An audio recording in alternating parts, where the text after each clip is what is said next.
Ladies and gentlemen, welcome to the Fatigue Rodeo, Yeah. Woo! where the lights aren't on and the points don't matter. Yeah. Stop.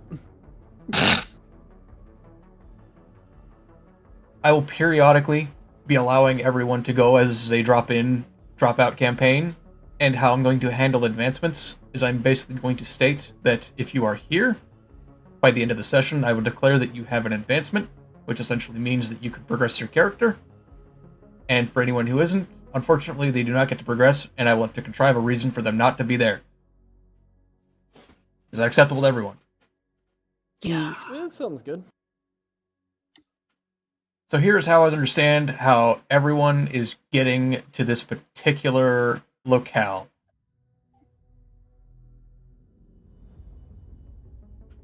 Everyone say hello to your shuttle driver.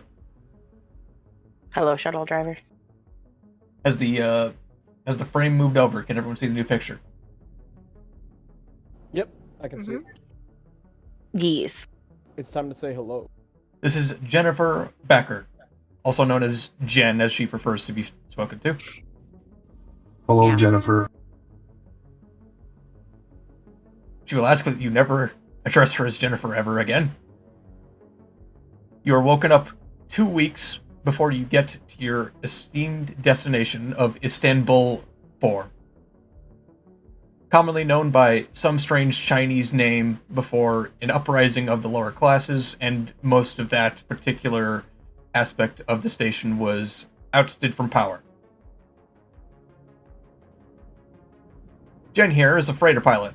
She's essentially been either smuggling or transporting you to Istanbul 4 for a small, modest fee that your characters need not worry about. For anybody who has a dependency, there is an onboard physician who is essentially assumed to have met any and all of your strange or particular needs during the 2-week period where you have awoken and are essentially decelerating to meet the station. Is there anything that anyone would like to do with 2 weeks of downtime?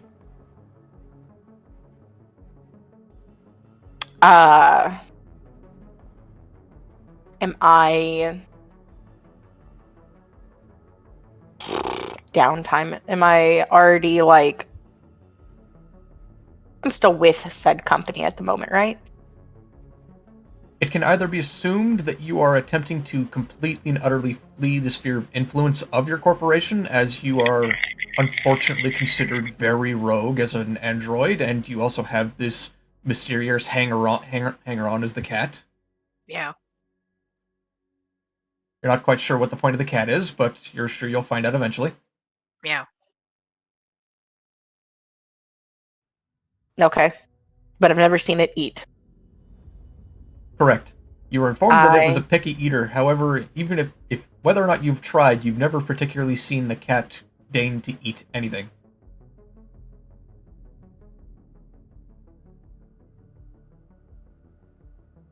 Nope. Okay. I'll just try and bond with said cat by trying to pet it and such.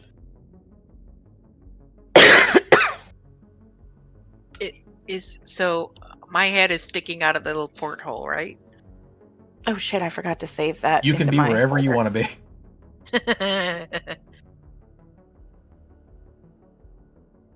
be.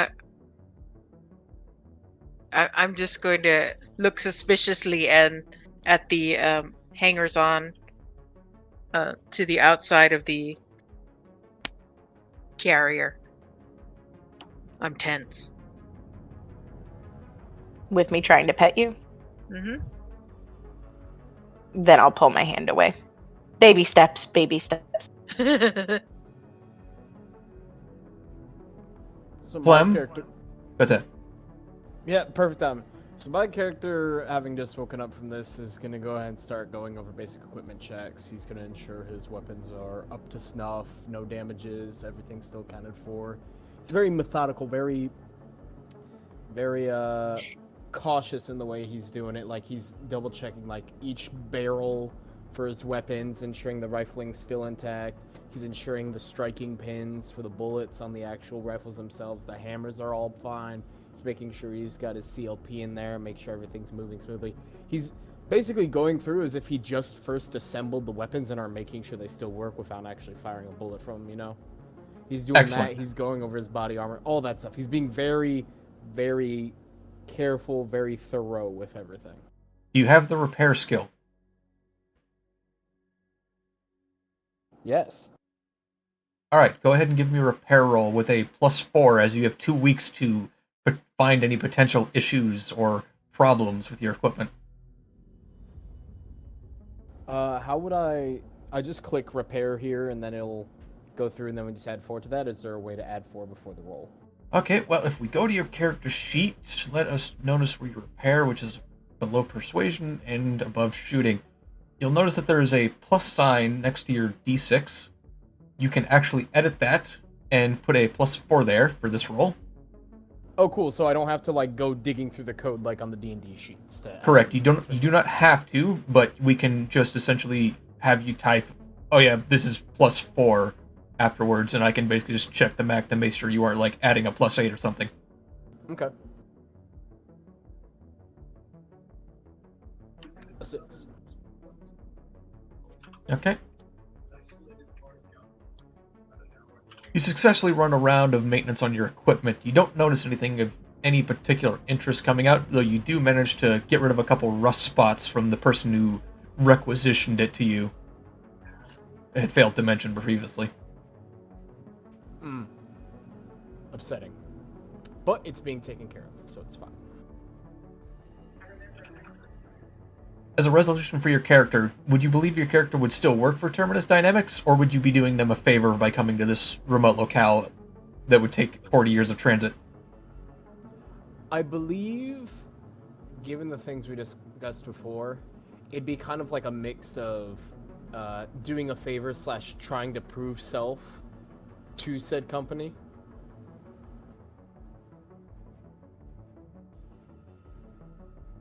Something along those lines.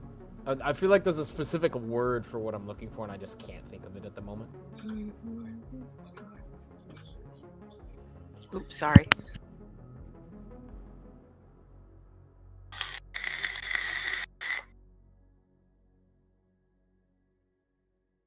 Alright. Irie, Yes. do you believe your character would have a contact at this station that he's going to spread the word of the crystal? Doubtful. Okay. So I'm going to have to find a way or contrivance to get you involved in this story somehow. Oh, he'll talk to anybody about the crystal. You notice that she has a crystal, turquoise crystal around her neck that is faintly glowing. And she's more than willing to talk to anybody who looks at it, let alone expresses a question about it. Understandable. Alright. Clem and Angela. Or Angela? Yeah, I was about to say Angela. Angela or Angelica. I just had to go back and read. Clem and Angela, both of you are occasionally prosthetized by a woman who tells you about the mysteries of a certain crystal, which has dubious implications if what she says is even remotely true. And whether or not you listen to her is entirely up to you. That said, I'm not going to really extend the olive branch to Zam's character, as I don't know many people, even in the wildest of D&D circumstances, who proselytize to cats. Yeah.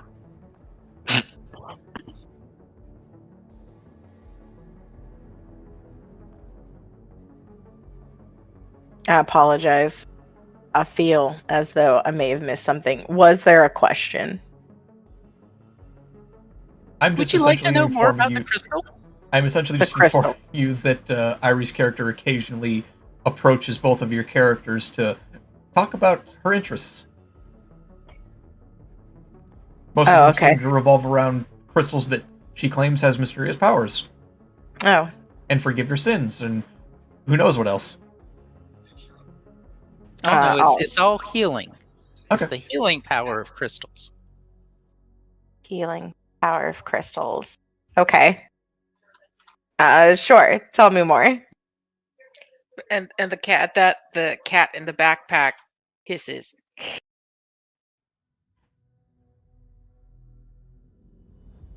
and then she'll start explaining the powers of the Reiki and how certain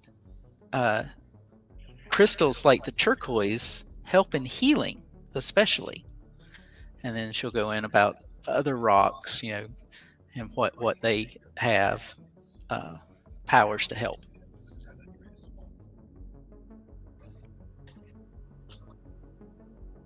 That's interesting. I never knew that rocks could do so many things like heal.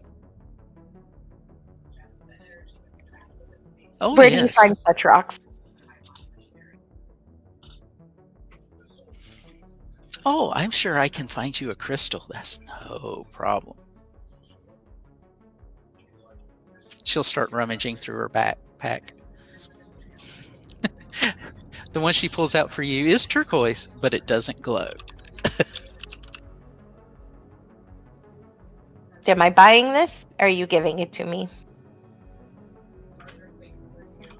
Oh, she'll give it to you. Then I'll hold out my hand and wait for it to be placed in my hand. Yeah, she will. She has no issues with it. Think New Age healer. You know how you hear about the crystal healing and everything on TV every now and then when you go across the wrong channel? Mm-hmm. That's what you have. Okay. I'll pull it up close to my face and look at it, and then just like look at you and be like, "Thank you." And I'll look back down at the crystal, waiting for it to do something.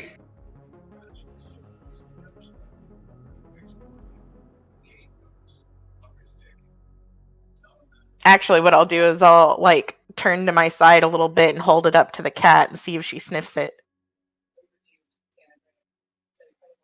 I'll What? I'll sniff, but I'm gonna.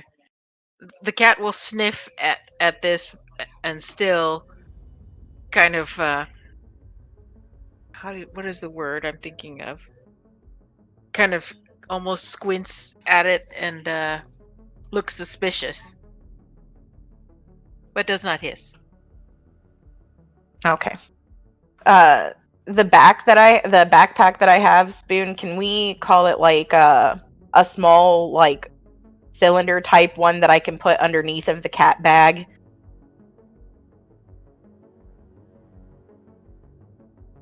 So you're having a backpack for your backpack? Yeah, I don't want to stick shit in with the cat.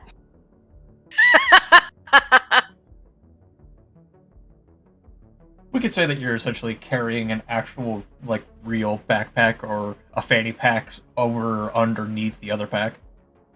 Okay, cool. Then I'll just slide it into the pack that's underneath of the cat pack. And this is a rock, right? It's a crystal or something? Turquoise crystal that doesn't glow. It's rock.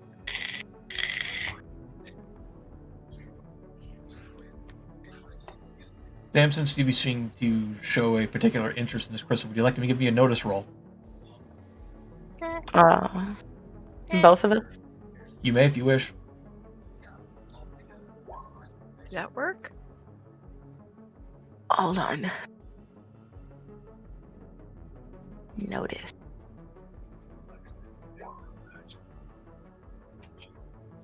Alright. Zam, you succeeded. Angela succeeded with success with a raise.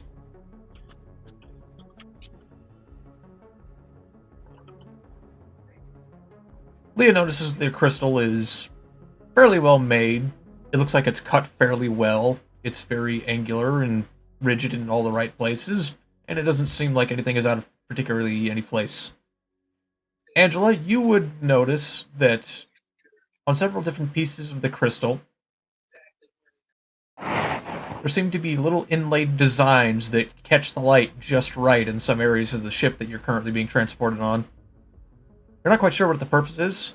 However, if whatever the strange young woman who gave them to you has any indication, it might actually have anything to do with healing or whatever it is she claims that they do.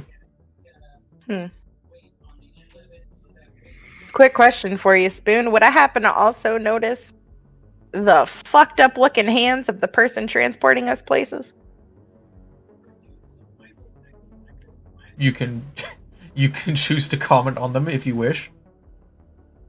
Yeah, wait, hold on. What the fuck? Yeah. Oh, you're just noticing that? Like, I'm trying to figure out how many fingers this bitch has and where her fingernail is on one of them. Hey, look, like, I don't stare at people's hands like that, okay? Like, I don't, like, walk up to them It like, looks hey, what... like somebody's holding her hand in her hand.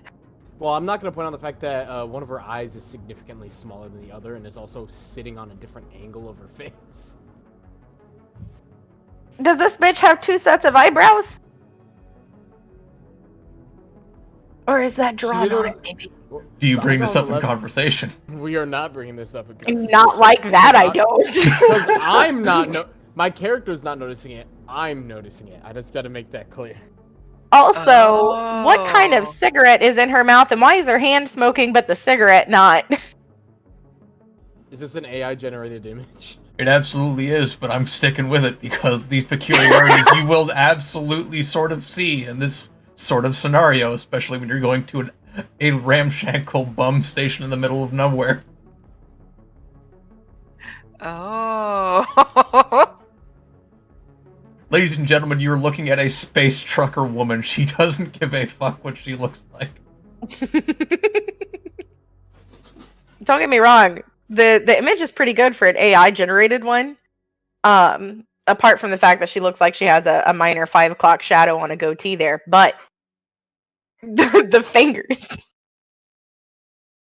I mean, the eyes are relatively good for AI. Oh yeah. But the fingers. Did you hear about there is AI that's running the newscast in Asia now? That doesn't surprise me.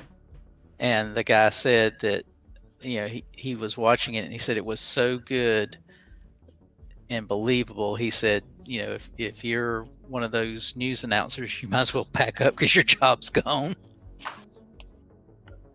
I will take notice if I am able to just immediately assume notice. Otherwise, I could roll for notice. But I will take notice of the fact that her hand appears to be that of something you'd find in the sewer of Futurama.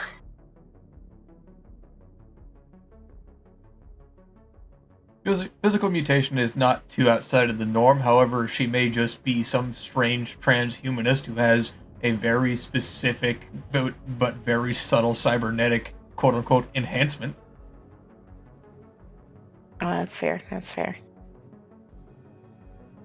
I'll remind you that there is smoke coming out of her hand. You know what? Fine. I'll look at her and be like, "Hey, is your hand on fire?" No, I'm just having a smoke. From your hand? It's a Bluetooth smoke. Where else would you do it? It's a Bluetooth smoke. Where else would I do it? I just assumed your mouth and lungs. Oh heavens, no. You think I want to get a hole in my neck? Is that? Never mind. This gets I the think nicotine to to me myself. quicker. I think to myself in my head, is that why her hand looks like that? It's where she stores all the nicotine. She doesn't want a hole in her neck. She just wants multiple fingers holding her other fingers. Suddenly you understand why I have her look this way.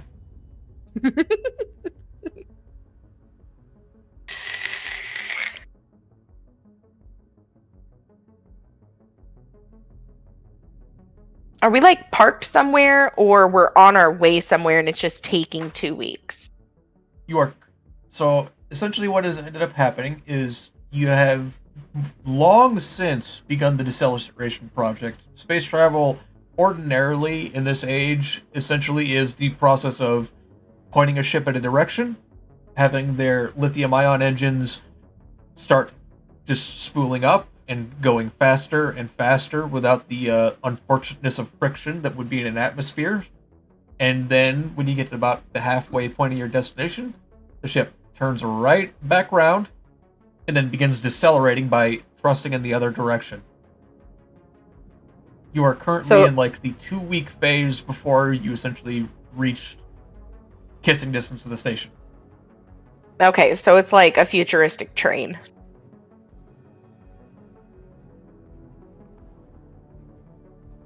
In a sense, I suppose. Okay. You were all transported over a period of approximately 40 years, or so you were told, in what are essentially rest chambers, where the effects of your telomeres on any particular person who has to, experience the unfortunateness of aging is regressed to the point of immutability, essentially meaning you don't really age all that much. Maybe at most 2 weeks in the process. For any of you who are androids or android adjacent, you don't necessarily have that problem. Thankfully, the pods also seem to inhibit the need for any particular dependencies one or more of you may have. And thankfully, that seems like the ship's doctor is more than happy to give you all of the resources you need to not die along the way. Free Bad of for charge. business, you understand. You're informed. Free of charge. Free of charge. It is assumed to have been added to your ticket, assuming you purchased one, or didn't just steal one. Thank God.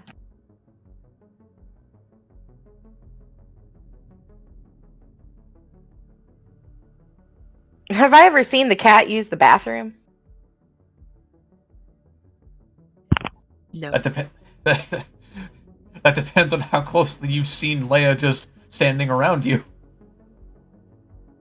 You've never seen it defecate or urinate. Though Does it occasionally drink? it may just go off on her own somewhere. Does it drink?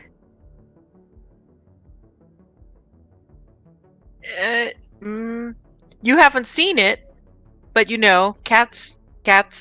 As mentioned, cats will go to find privacy. Every now and again, cat will walk away. So you assume that all that stuff happens when the cat walks away. How do you pronounce your name again? Leah. Leah. Okay. I just want to make sure that I say it right. Do I know that the cat's name is Leah? Yes. Okay. You Then would I have been shall presented refrain with this- from calling you cat. You would have been presented with this cat, informed its name is Leah, and that it is a picky eater. What you Okay. do with that, what you do with her since then, is all up to you. Was there a Does she task have- given to me other than cat babysitting? Nope. Does she have a collar? Yep. Does her tag say Leah? Yep. So far as I'm rolling with your background there, I would assume that Angela has essentially finagled her way into either receiving a ticket to get as physically far away from your original company as possible, so that they never find out that she's rogue, or that you're doing a task to essentially accomplish the same thing, and just not doing it for as long as physically possible. I'll allow you to pick either or, but I'm going to need a commitment at some point. So have I stolen this cat? Nope. You were given this cat with the... You were essentially given this cat and told that the cat would be instrumental in a job that you would probably be doing for Cistern Dynamics. Whether or not you're actually going to focus on doing that job at all is entirely up to your character. Or you could have just stolen the cat. Okay, then I will decide that I am, air quotes, doing the job, but I'm not doing the job. You know what I mean? Mhm. That way, if I do get caught, then I can be like, I'm on a thing for the cistern. Maybe avoid that wanted thing for a while. It's really cistern? I wasn't wrong when I said a cistern sounds more like a toilet. Cistern It's Dynamics. really cistern dynamics. Yep. A tank for storing water, especially one supplying taps or as part of a flushing toilet. Okay. It's definitely a shit show over there. Yep. You bet.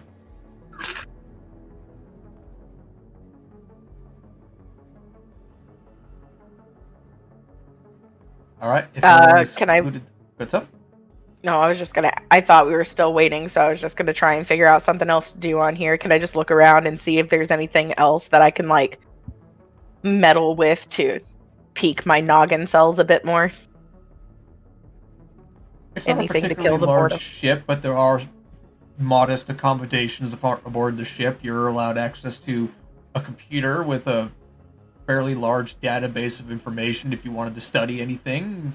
Some about the schematics of the ship, though nothing that would be obviously remarked as classified or dangerous in the hands of someone who wanted to, say, sabotage its engines or something.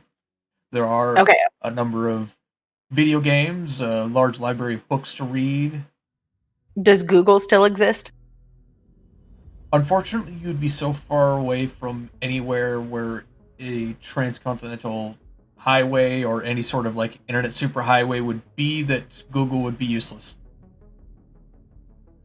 So what you're saying is there's nothing like a Google that I could use on this computer? There is, I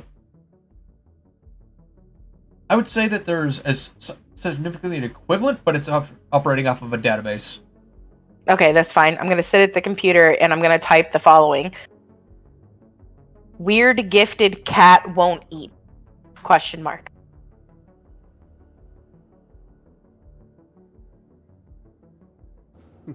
Okay. Roll me common knowledge.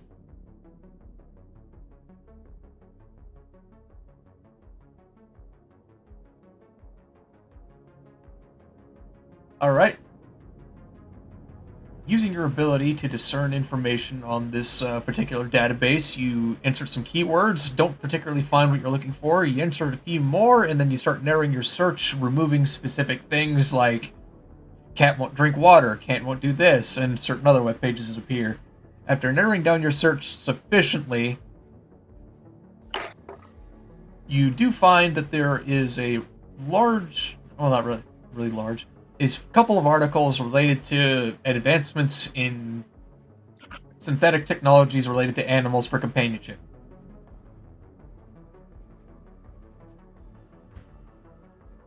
Where's the cat right now? Where you at, Leah? I'm still in the backpack. I'm wait, so you went over and you are Googling something. So maybe I'm out of the backpack. I'm gonna hop up on the table, as cats do, Correct. and I'm gonna kind of walk over the keyboard, walk past you, look up at you, look at the monitor, uh, and put my paw up to my. I'm gonna look around. Is anybody else around? Is it just I would presume that you would be doing this inside of Angela's room. okay? So I'm gonna put my. Actually, no. I'm just gonna be walking around and looking. I'm gonna sit down and I'll just stare at the monitor as she types. After reading what you said, Spoon, I'm gonna look down at the cat and like slowly move my hand over to the cat so that she can sniff my hand. I'm gonna sniff and make a purring noise. I can't do it. There you go. I'm gonna try and put my hand on top of her head in an attempt to pet her. And when you pat her head, you notice that the top of her head is a little bit colder than you expect, and a little bit harder than you expect. Yeah, give me a notice roll. Who, me? Or Yes. oh. See, when you guys started talking about the weirdo hand, I minimized my character sheet. I was like, That's fine. what are they talking about? Oh. Where is it? It's here? Okay. Oh my gosh. notice. See, this is what I'm talking about. I'm It's always under talking to skills. myself. Do, do, do, do, do.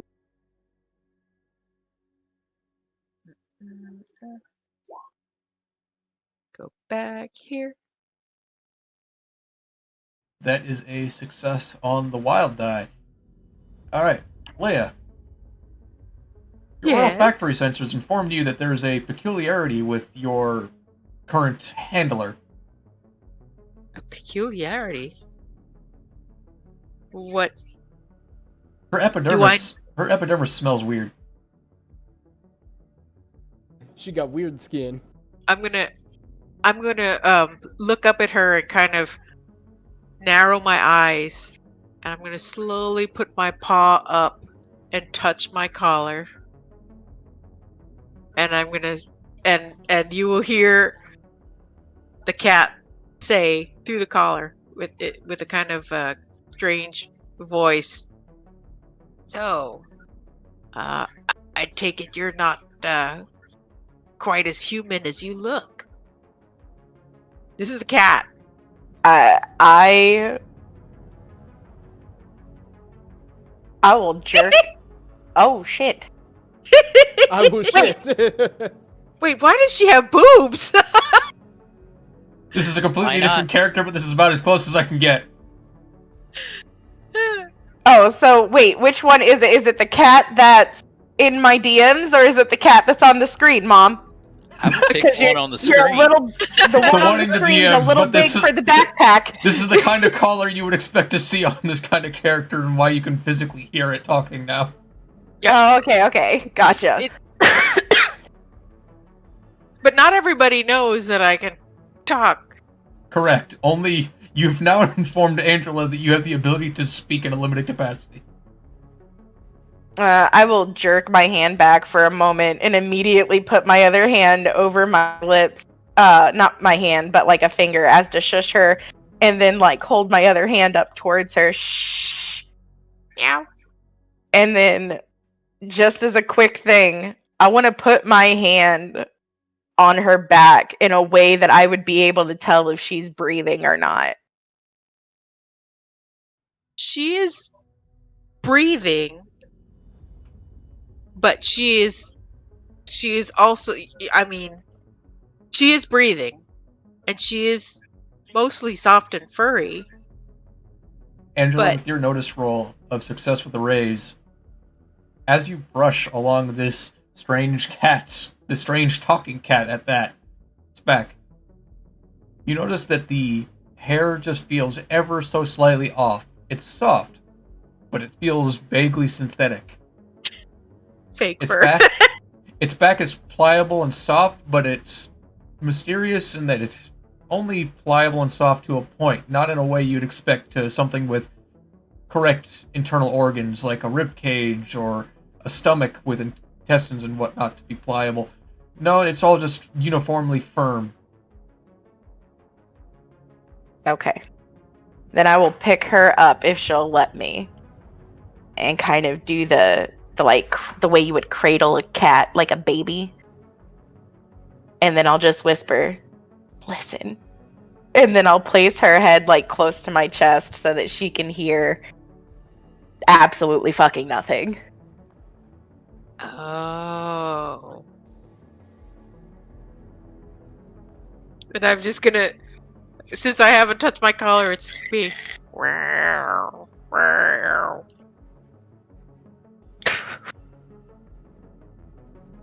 You And can maybe- talk, and- just don't mention the human thing.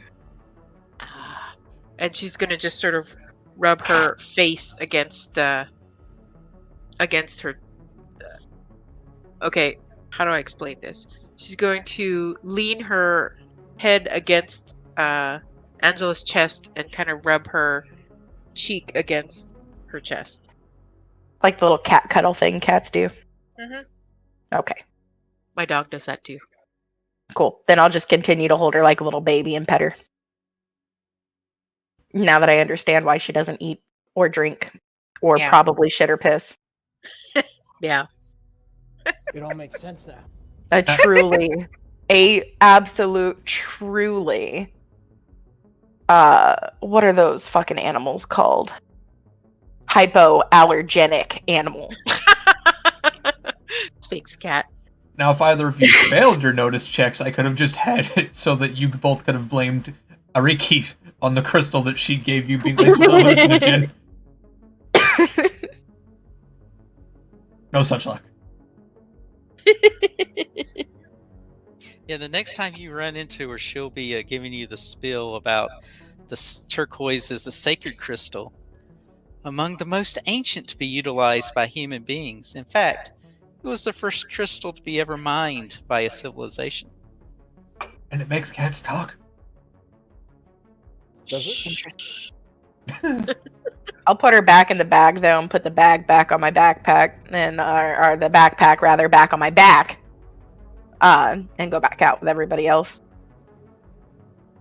Alright, assuming you allow this and nobody has any other further developments they wish to spring on me at the last moment, you will all begin your last day's descent into Istanbul 4, which is spelled incorrectly.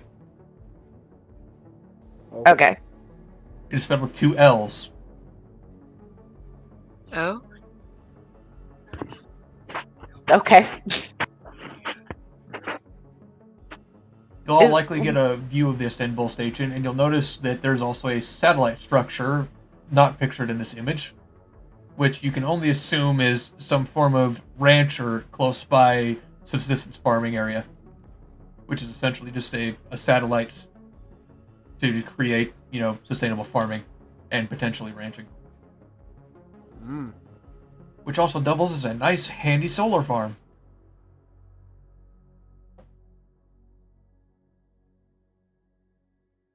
Quick question. Is my bike here? Is my bike back where we came from? Is my bike somehow smaller, like a little toy, on me somehow? Or do I just not have the bike anymore? It is assumed that anyone who begins play with a vehicle, which incidentally I have not rolled for Irie, so I can do so now if he wishes. Mom, I'm your vehicle. Yes, you are. Mechanical and electrical does not go well with Ariki. He does not wish to possess a vehicular device. They break.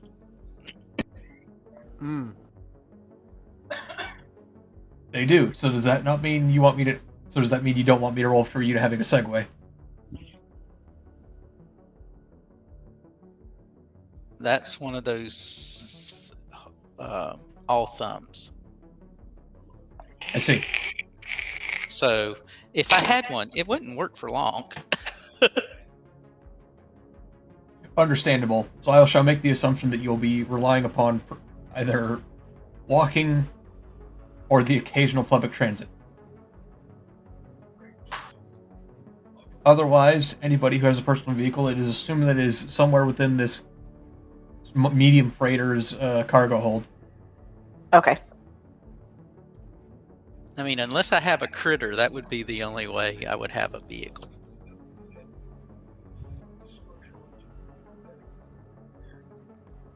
Well, that may be a distinct possibility in the future. There is a ranch nearby.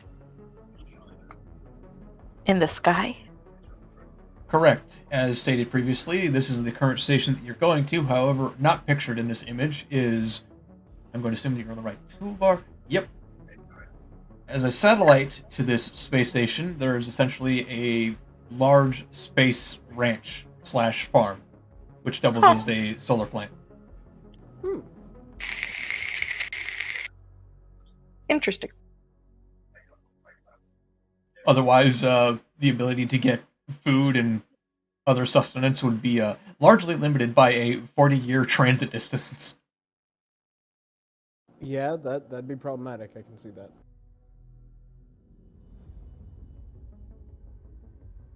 Alright, you are informed dutifully by your pilot, Jen, that you are within the last hours of your descent. You slowly see the station come closer and closer, and eventually you pass by and and Jen initiates her docking collar, which essentially is a large tubular structure which conjoins both of the vehicle and the station.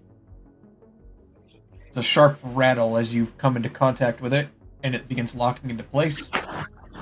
You hear the sound of depressurizing behind a secondary door in an airlock. And eventually, after a process, it opens, and you're free to leave. Jen helpfully informs you from her pilot's seat.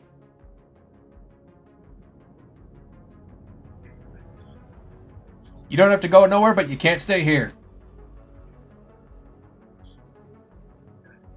I will exit. You begin the process of descent, and you go down the long docking collar. You see the asteroids that are presumably mined around this particular station, floating in a sort of loose orbit around a small gas giant.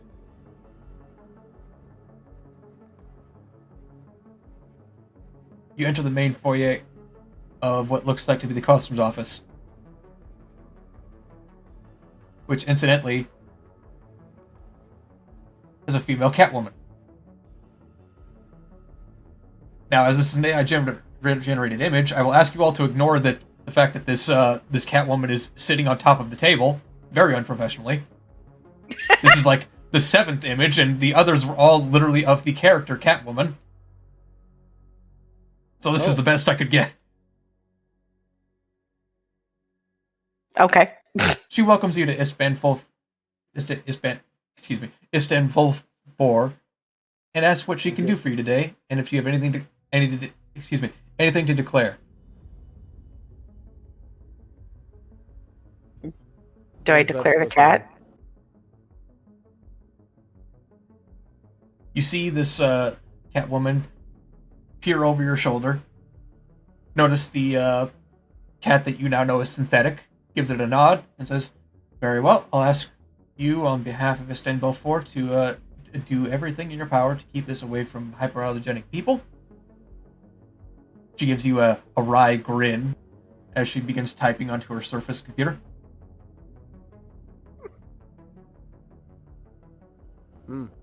Any vehicles, drugs, allergies? There is my bike, the motorcycle, Oh, yeah, see. my bike. You are, sir? Okay. Let's see. Bike. Ah, yes. You are Angela Lotus? Iris, yes. Excuse me. It's the lisp. Rough tongue, you understand. Alright, that should all be checked away. that? Anything else we should know? There should be a crate of crystals. Oh? Let me see. Crystals. You hear the Catwoman begin typing on her computer. Yep. Several kilograms of crystals inside of a sealed container, which was not allowed in the outboard compartment. Yes, you'll be allowed to get those in baggage. I have a bike as well, waiting transit. Oh, do I need to check in my weird science shit? Those were essentially allowed to be on your person. Though if you are disarmed, I will let you know. Nope, it's on my leg. It's on your okay. leg? I assume Yeah, with it's some kind of literally just- magnetized seal or something. Yeah, it's just the handle. There's literally no gun, just the handle. We'll say for point of reference that people just kind of assume that you're carrying around panda toys. Oh, okay. When that changes, you will be made very aware. Okay. Let's see, okay, Clem? 19? She looks at your character. correct. Yes, you have announced, declared a vehicle. Yes, that's under your, name.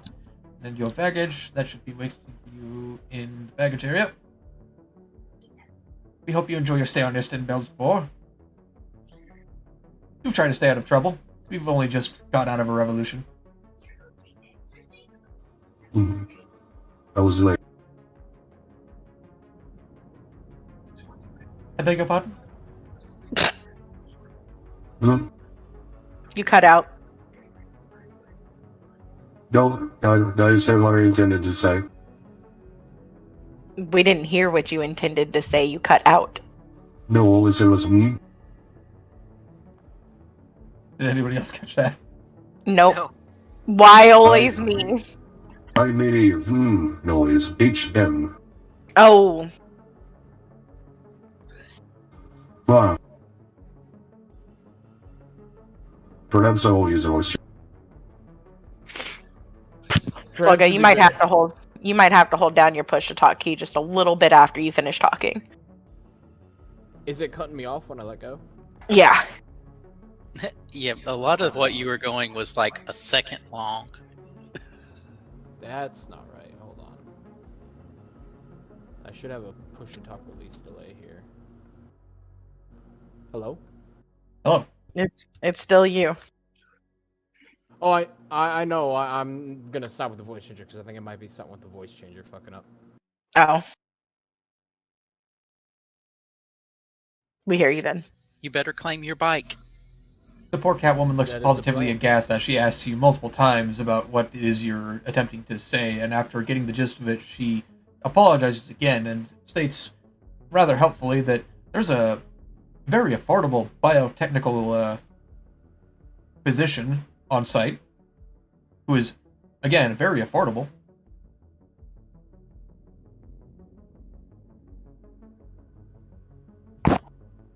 A biotechnician? Essentially, cybernetic enhancements, general low effort, like cosmetic upgrades to your skin. Like if you just wanted to absolutely like give yourself essentially like bioluminescent tattoos, or like a different voice, or a cybernetic implant, or an arm, stuff like that. Ah, I see. Such things exist and typically are not relatively affordable, as this cat person judiciously assures you.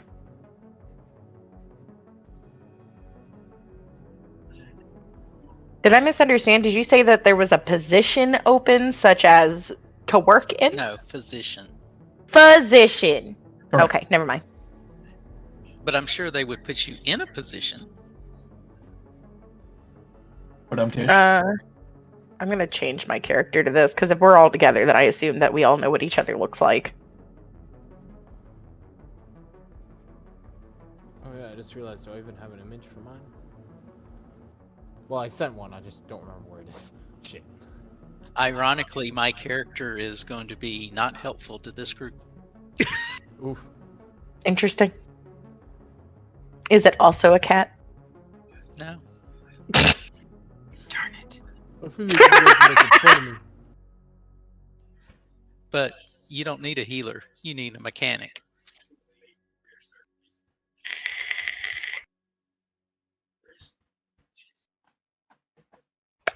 Oh shit. Are we all androids? Oh shit. All but me. Oh shit. So here's a picture of my character, just so you guys know what he looks like. And you're gonna fucking laugh at this. You probably guessed it by the name already, but there we go. Oh, I didn't guess it by the name on that. Do you have the holes in you and everything? No, not currently. Oh, okay. Give it time. Give it time. Yes, I have multiple ways to heal, but nobody to heal. Ooh. Don't worry, I'm a cat. Well, I'm not sure actually, how long I'm technically gonna last. speaking, because of so my guy isn't an android. I use the fucking custom race building thing that they've got in there.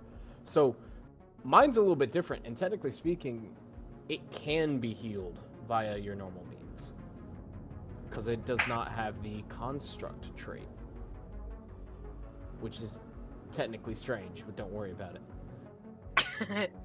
So here's how I'm going to run this. Constructs cannot naturally heal, Yep. and they must be repaired. Yep. However, magic is bullshit. What? You heard him. Magic's bullshit. And unless Irie has a trapping that just says something ridiculous like flesh only, I'm going to state that he has at least a limited capacity to heal robots.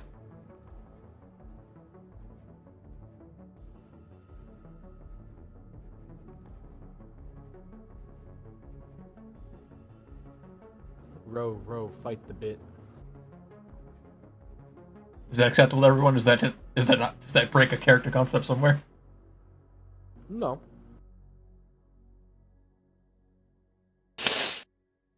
I think I'm good with it. Mine something I have literally says that I can only be healed by the repair skill, but if we're gonna say that magic is bullshit, then it's whatever. Magic is bullshit, and it will occasionally come up where things, even with magic, cannot apply. Like, say you're fighting a fire elemental and you use a fire bolt on him. Doesn't work. Why doesn't it work? He's fire. He is fire.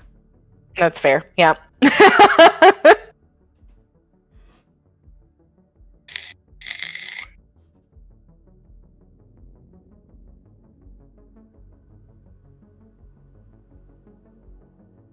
Alright, sufficiently dealt with in customs, your currency exchanged, and all of your possessions reacquired.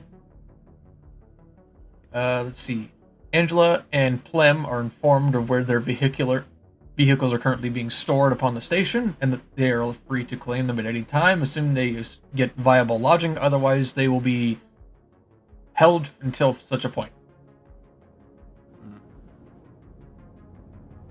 Okay.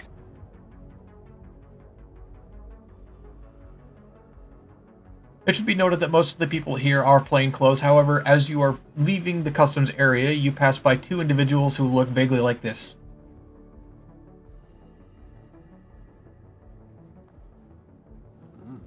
Tasty. I want to Frank look at says the one as we're, fuzz. I want to look at one as we're passing it, and my first thought be, I wonder if that's a cat too.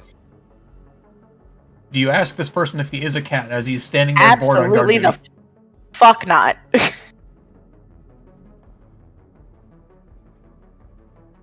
Not about to ask a man with holding a fucking laser beam gun if he's a fucking cat under that helmet. No. Plem, Well, do it you wish to doesn't gauge it? Excuse me? It doesn't have pointy ears on the cap, so These two do not know. It looks like he only has 3 fingers. It does Or look maybe like that's he a only has fourth 3 finger. fingers. Maybe that's a 4th finger under there. They really don't handle hands well. No, they don't.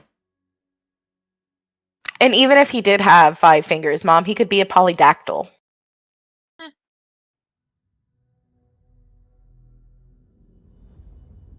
Caleb, given your, Plem, given your background, I will allow you a notice roll to see anything in particular out of the ordinary for these guys. Okay. Just regular notice? Yep. Success with a raise. With your background, you would know these men are generally a cut above what you would typically see on a station like this.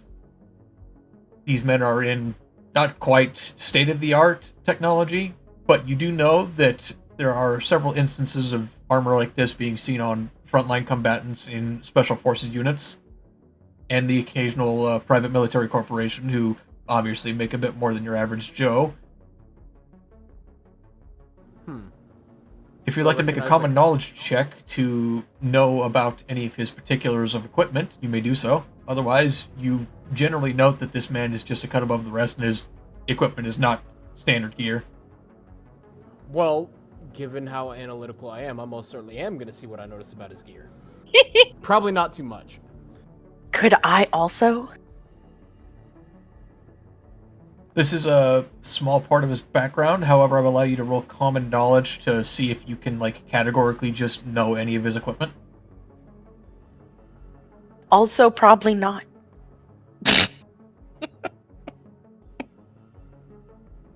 This gear is apparently newer than both of you are accustomed to seeing. You cannot directly identify any of his piece of kit, other than that you know that it's fancy looking and it could probably mess somebody up in the wrong situation.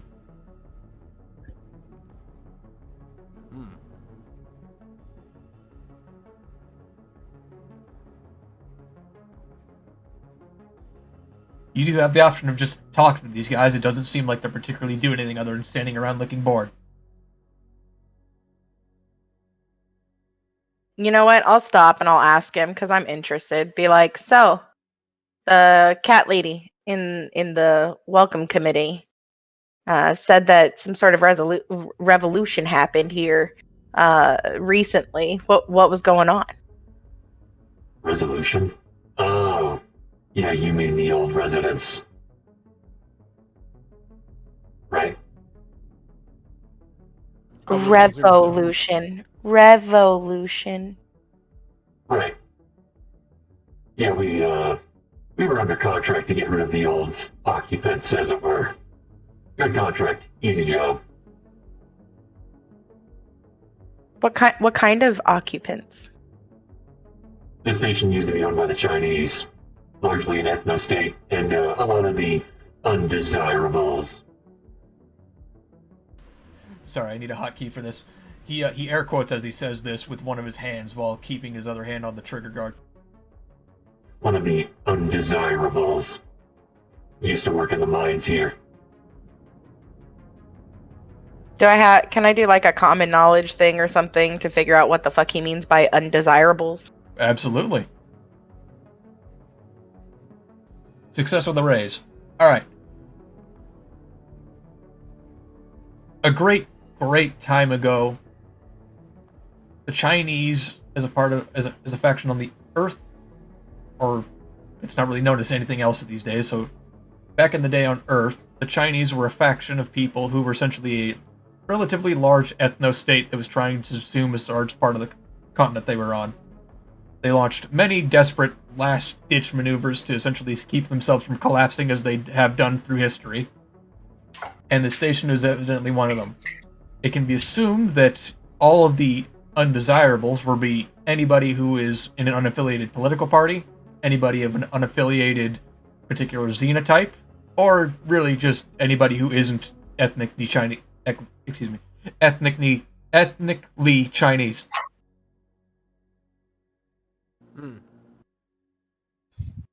That so many people you've already seen have been so diverse kind of lends some truth to what this man is saying. Gotcha. Rather casually at that.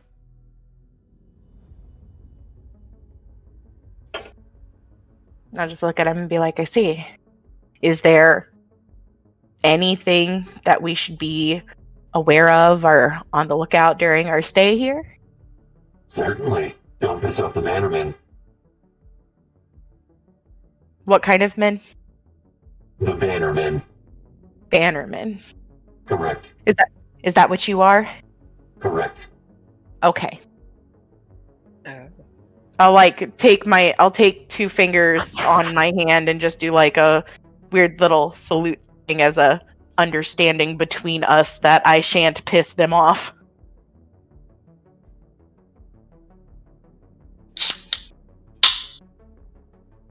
I'm glad we have an understanding. If you wish to join, our office is in Sector B. Have a nice day. You too, Banner. And then I'll just keep moseying, I guess. As you meander on by with your notice check, I'm going to say that you notice him, look to the guy across from him on the other side of the hallway. He just gives a shrug, he's like, what the fuck?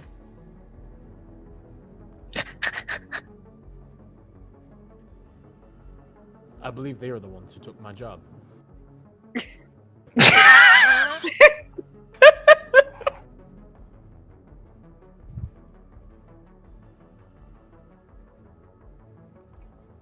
Alright, so are we like moseying towards a residence that we're gonna be staying at?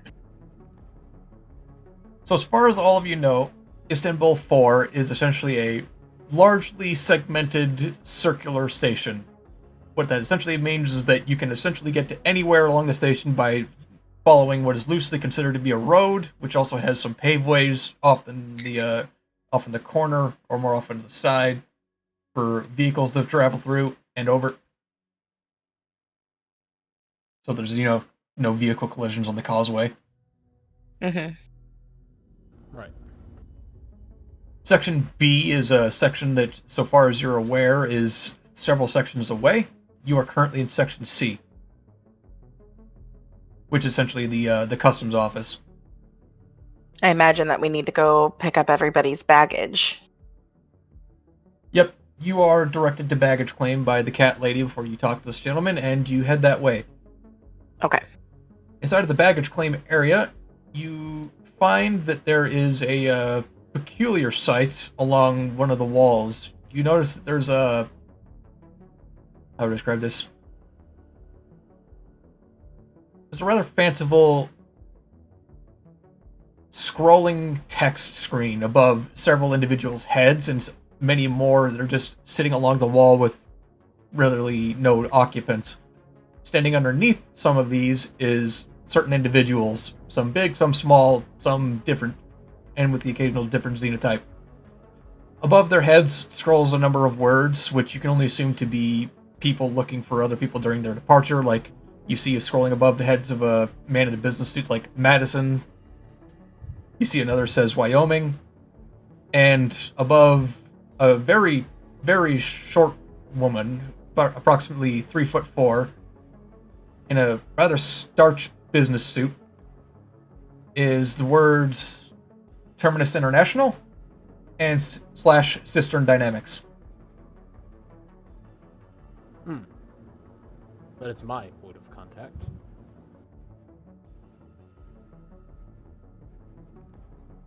I guess I'll go check in with the tiny lady.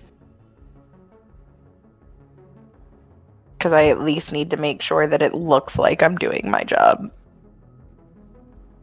Plem's going to be following in shortly behind as well, since he is employed by Terminus, in a sense. So he's got to go and show up and show face as well. Do I happen to, looking at this person, do I happen to know them? It is very unlikely that you know them. However, if you would like to roll a common knowledge check and you get a success with a raise, I'll allow you to have some tangential information. Nope. Unfortunately, you do not know everyone in the universe, and this is one of them. Oof.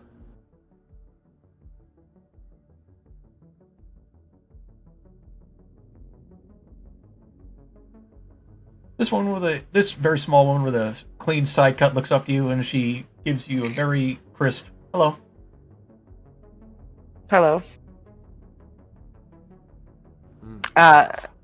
Just to make sure before I go looking like a complete fool, I assume that these people are somebody we should be checking into. That is entirely up for your characters to decide. However, this is a fairly common thing within most international or intergalactic spaceports, though the scrolling text is a relatively new phenomenon. Okay, but Go ahead, Ari, sorry. Are there any Hare Krishnas around? Any Hare Christians? Krishnas. I'm afraid I don't understand your reference. I think that's a thing of the past, buddy. Or in the future, Ari. Hippies survive. Oh, absolutely. There's an occasional long-haired individual or someone who is more mullet than man. More mullet than man. Am I a man or am I a mullet? Does it look like these people are like an embassy of the things written above them, maybe? To put this into perspective, to give you a little bit more context, this is essentially a section of the customs area that is essentially dedicated to. Imagine like any movie you've seen where someone holds a sign up that says the Mastersons to indicate who they're waiting for, right? Oh, okay. This is just an indulgent, technologically advanced method of that. Gotcha. Okay, then I'll just walk up to her and go and. Mm-hmm.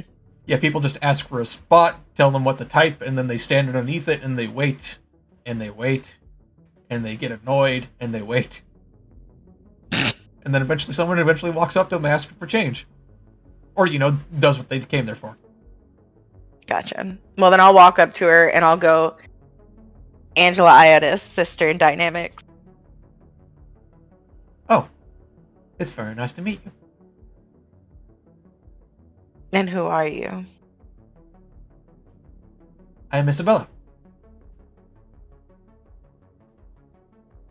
Isabella, what are you doing here? What do you do here? Well, evidently I'm waiting for you. Evidently. What do you need?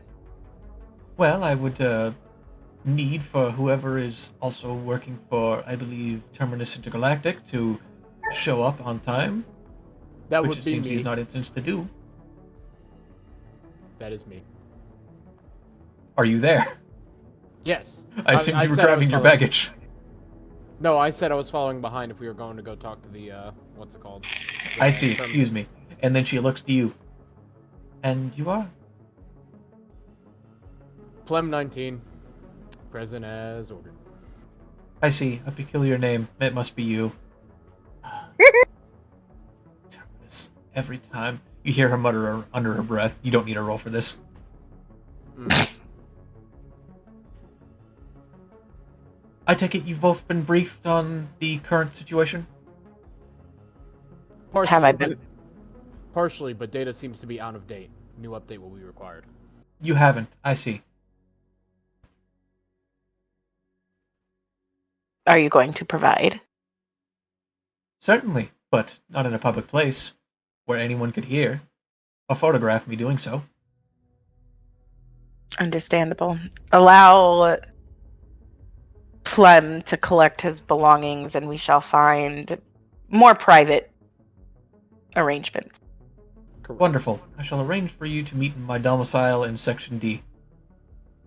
Understood.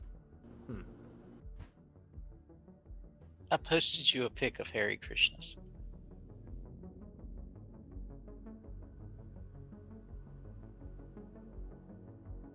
The What little an awful girl. thing to the say about that hairiest child. one. Yeah, she's the hairiest one there.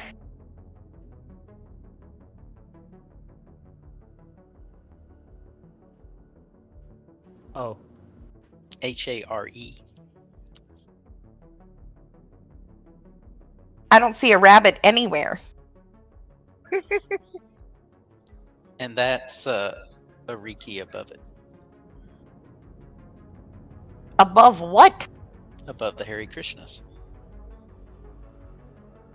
Oh, you're talking. Is this you? Mm-hmm. Look, I thought you were saying like Reiki weird, like the healing massage people. Oh, you mean Reiki, like the crystals that you're peddling? Yes. Oh. I didn't know that was like a specific type of people. However, if you wish to proffer or proselytize, feel free to do so. If you would like to make a roll of something, I could look in the book to see if there's anything you like carouse around to do. Well, at this point, she's just looking to see if there's any that would be similar to her, which is why she's looking for the odd people that show up. So people of your specific racial disposition. It doesn't have to be race, it's just temperament. Is it just New, me, or new does age this? people. All right, if you wish to suss out people of an appropriate temperament, I will ask you to give me a notice roll.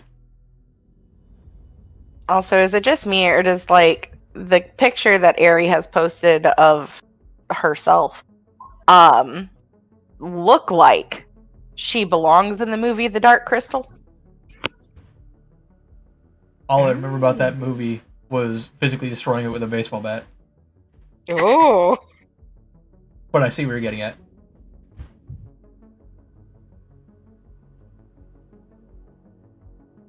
Everyone seems to be moving along with the hustle and bustle of the terminus, or the terminal.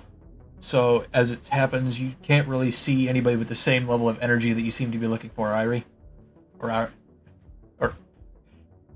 Araki. A Riki. Excuse me. Ariki seems to be having a hard time of it in the terminus. I just realized that you're not saying a space Riki. You're saying your name. Ariki. Just so You many just happened to say- mind-blown things have happened in the shortest 5 minutes of my life. Correct.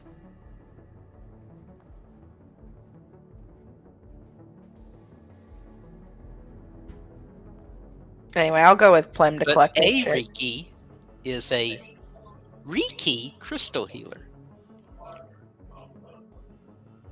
Gotcha. You got a dark crystal? She has a glowing turquoise crystal. That's it. No other colored crystals. You don't know. Okay. She said there is other colors. Or other things. I bet one of them's dark.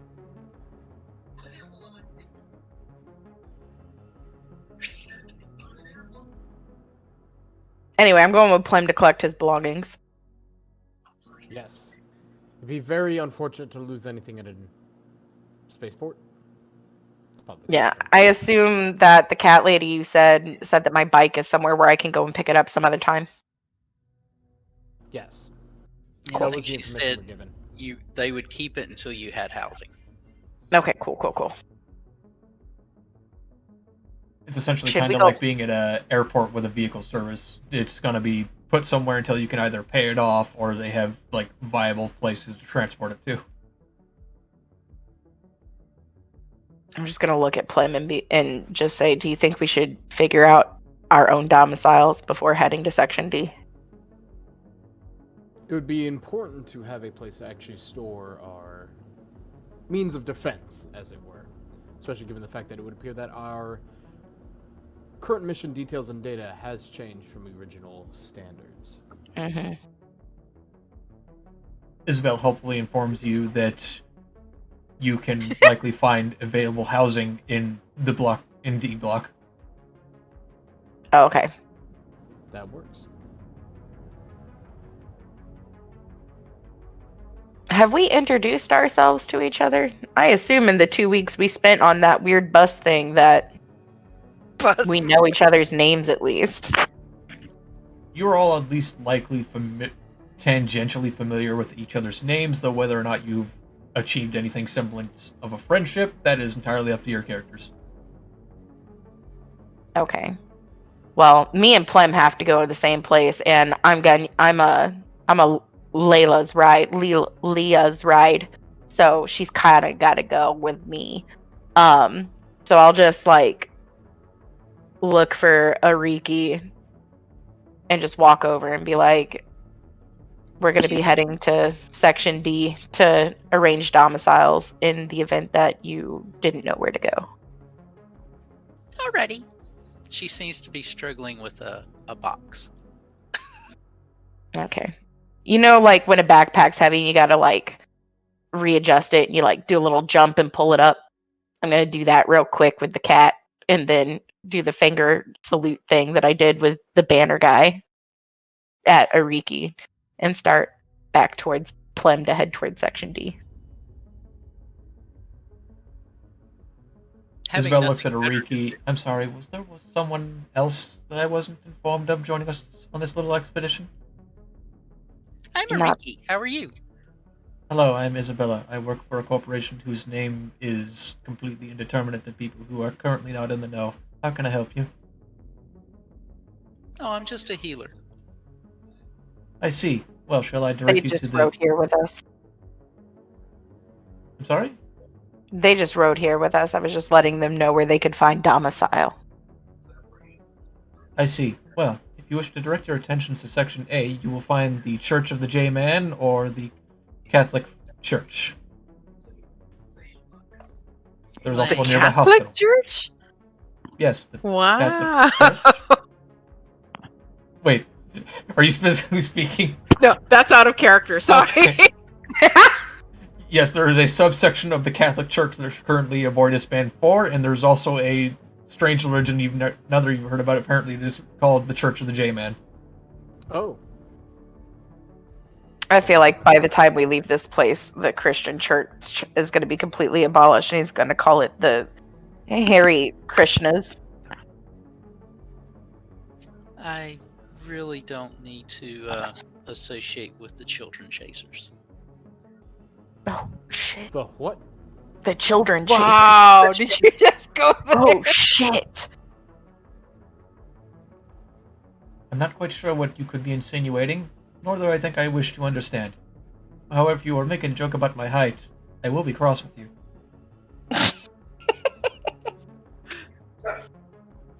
No, It not would've about been- you. Would have been far more ironic if you said you would be short with them. I look at Pleb, and I will struggle to hold in that laugh. Isabel looks at Plem. I'm deducting that from your pay. I was getting paid. Smiles. I I was just aware that this was imagine the for- cat in the backpack who can't be seen right now. Oh no, you're on my chest. That's right. I forgot. Just sitting there with her paw over her mouth, going, "Wow." Do you know of any clinics or hospitals in the area?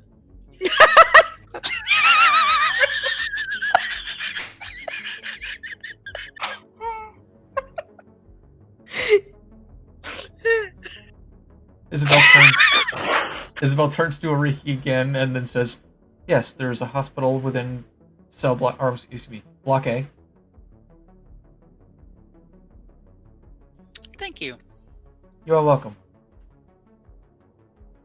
At least they don't chase children normally. As we're like walking away from this conversation here, Plum's just kind of sitting there thinking. As far as I was aware, this was supposed to be a field testing exercise in a sense for myself at least. I was supposed to be getting paid. Do you typically do work for inadequate compensation? No. Excellent. I was very, very cross that I was going to have to do a report about unfortunate hiring practices. Terminus Intergalactic has a reputation, you see.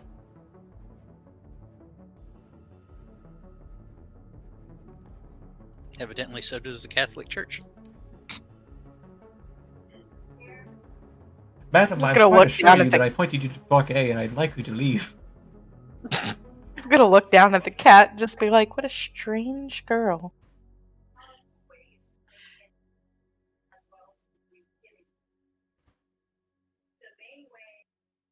Well, I thought you were leaving.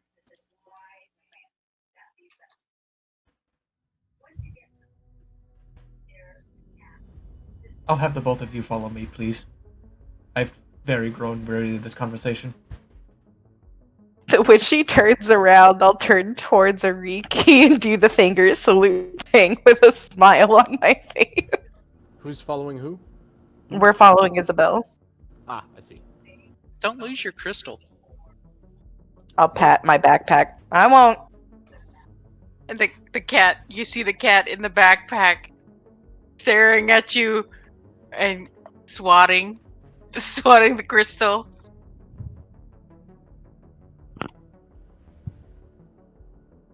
And that's that.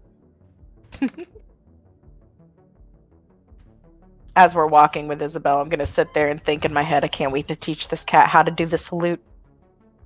We'll do it in unison. I should teach a Nile.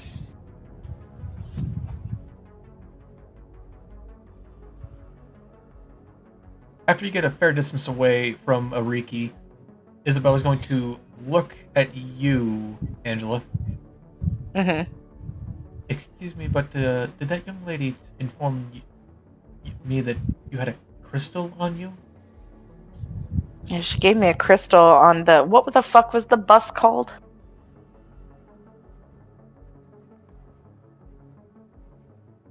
Spoon? Hold on, I'm contriving a name for it. I'll have to write this down later. Okay.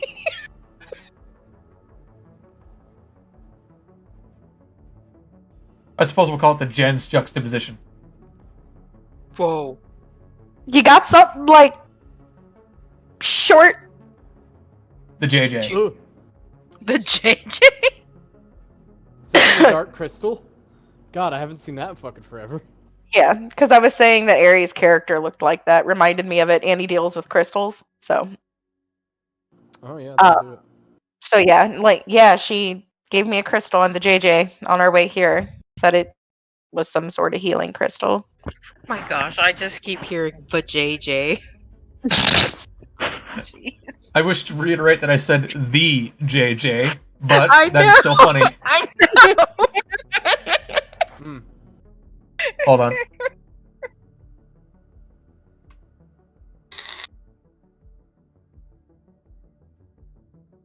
There you go, Zam. Have a Benny.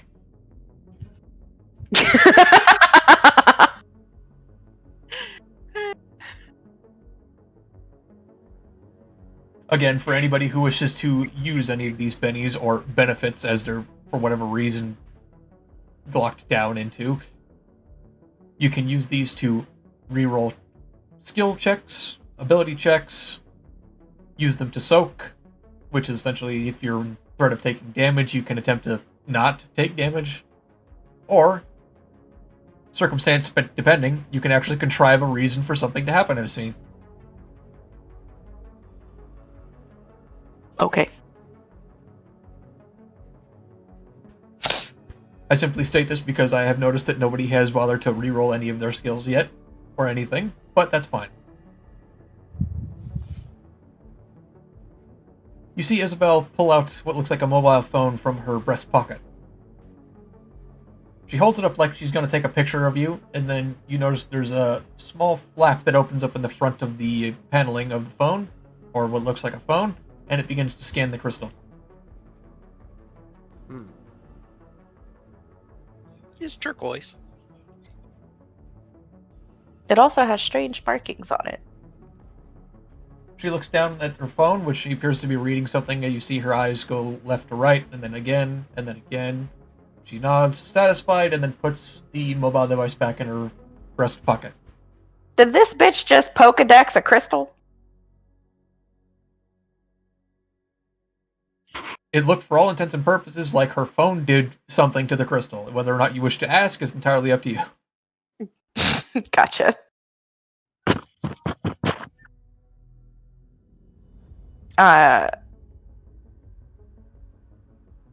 Yeah, fuck it, I'll ask. I'm gonna look at her and be like, what's your phone doing to the crystal? I'm scanning this crystal, or whatever it is, for listening devices.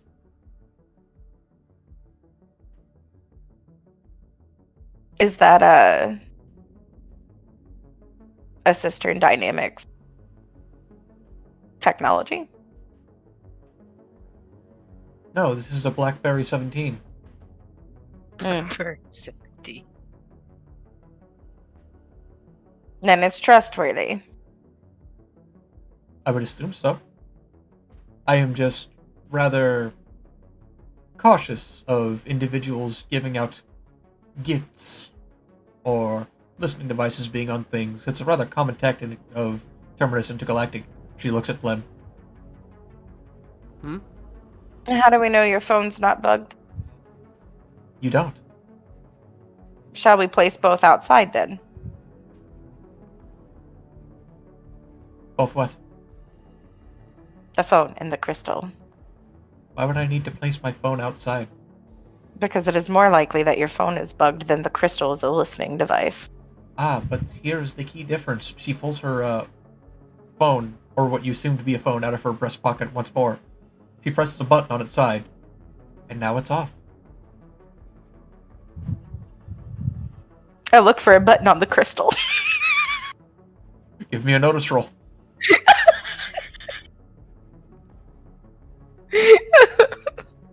Fuck.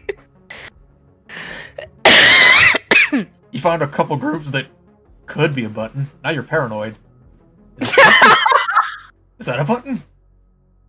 Fuck. She said the thing didn't scan it, but you can't really be sure. You know what? I'll go place it outside. To paint the scene as I sort of envision it, it seems like she kind of like took you off to the corner somewhere and then started having this conversation with you, it's like out away from prying eyes. Not like currently outside of her domicile, you haven't even began the transit yet. Oh, my apologies. Then we'll just put it back in the bag until we get to her domicile. That's fine. She takes you off to what looks like a parking garage, and she whips out a small device from what looks like a pocket inside of her skirt. You hear two beeps go off as she presses a button, and then she walks up to what looks like a very fanciful four-seater ground car. She opens the front door, or excuse me, she opens the driver's side door, and she gets in. I guess I'll hop in back. Clem will shortly follow and kind of get himself comfortable wherever there's room. I don't know how hard we're gonna have to squeeze into this vehicle for everyone, but I mean, I'm comfortable. It takes some adjusting for Angela to get her cat pack so that she's not crushing her new feline companion of potentially synthetic origin. But you do manage to get your way in. It's a rather comfortable fit, sort of sporty, but not entirely high class or super sports car level. You notice that the seat begins adjusting heavily, as do the pedals, which makes sense, given this woman's unfortunately small stature. She raises up, and eventually the seat locks into place, and then she begins driving you both to your destination. Arika, I'm assuming you're walking to A block. Sure, why not? Alright, that'll take you approximately 15 to 20 minutes. Is that okay? Or would you like to find some form of public transit? No, I'm good walking. Okay, you begin traversing the circular structure of Istanbul 4. You get a bit closer of a look than you were likely intending to the large melting pot of individuals that are inside in this particular building. You see a lot of people have what are apparently cosmetic surgeries to have lights on their skin, or a strange number of fingers, or less or more individual body parts. Thankfully, some which are covered by clothes. You see a number of general xenotypes, the occasional other cat person, one reptilian-looking man, and eventually you start noticing a pattern with most of the common humans inside of this particular section. You notice that a lot of them are wearing flannel.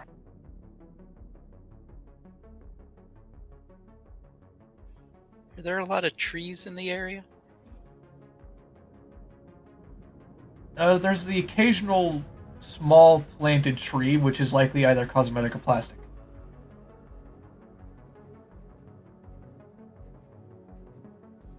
Are they singing I'm in Lumberjack? They are not. They seem to be hanging around in what can loosely be small, like little semicircular gangs or groups. They don't seem overtly or outwardly hostile, but they don't seem to be mingling with anyone other than themselves in particularly small groups.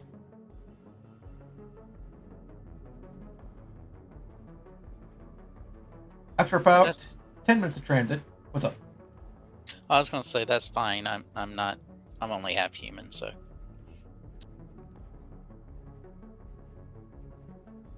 After about 10 minutes of transit, on a particularly cramped causeway, you see a number of these individuals sort of stand between you and what appears to be your destination.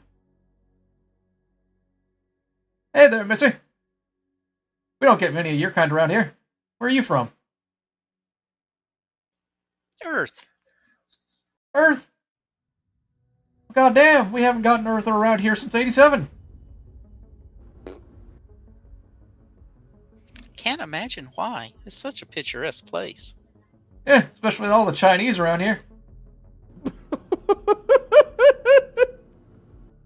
What's your intention? Where you headed? The hospital. A hospital? You one of them doctors? You're not a shrink, are you? No, What's your name? Ricky. Ariki, that's a fancy name. You sure you're not Chinese? No, Ah, my eyes don't slant that way. I'll get you next time you Chinko spy. Yeah, I'm Ted. Ted Bundy. Jeez. How are you doing, Ted? Yeah, I'm having doing a okay, good just day? hanging out with some of the pals. Isn't that right, Frank? That's right. Do you work with? We saw a group and talked to them. They talked about cleansing this place. Lansing. Oh, yeah. Yeah. For the, he, reaches for the ends of his lapels as if he's, dragging on a particularly fancy suit. I am one of the fine, esteemed leaders of the Flannel Freedom Fighters. Flannel freedom fighters. Oh my gosh. Well, I'm sure you did quite well in what I understand happened. I sure did. I killed 50 men. Nah, I'm shitting you. It's more like 3. Well, any amount's better than none.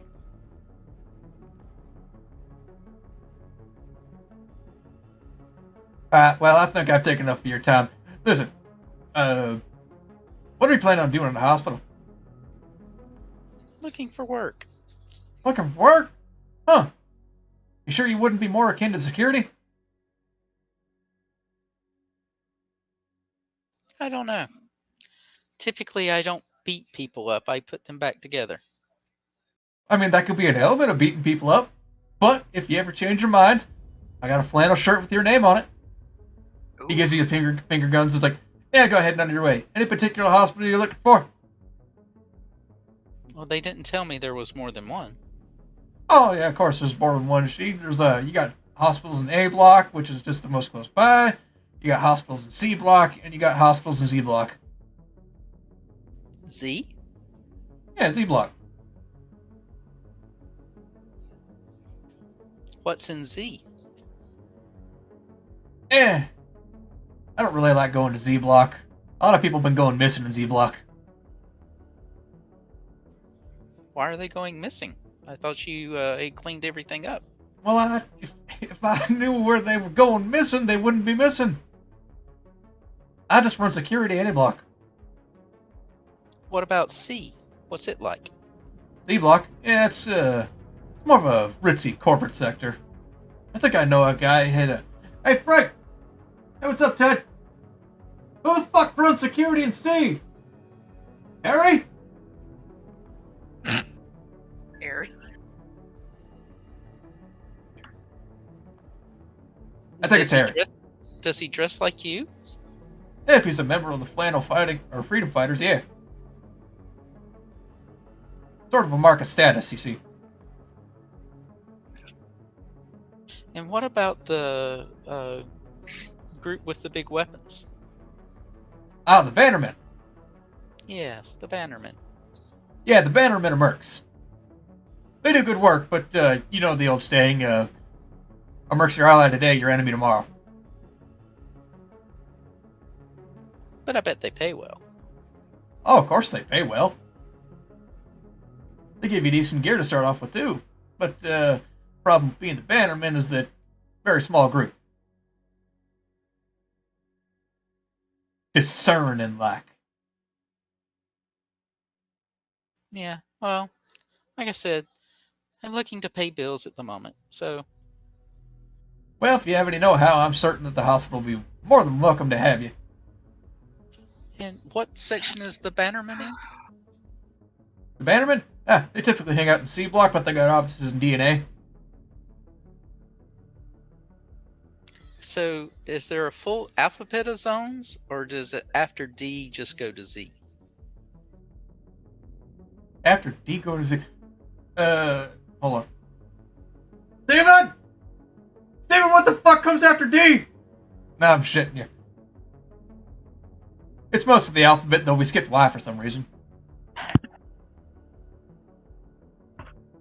I can't imagine why. I see what you did there, and I'll ask you never do it again.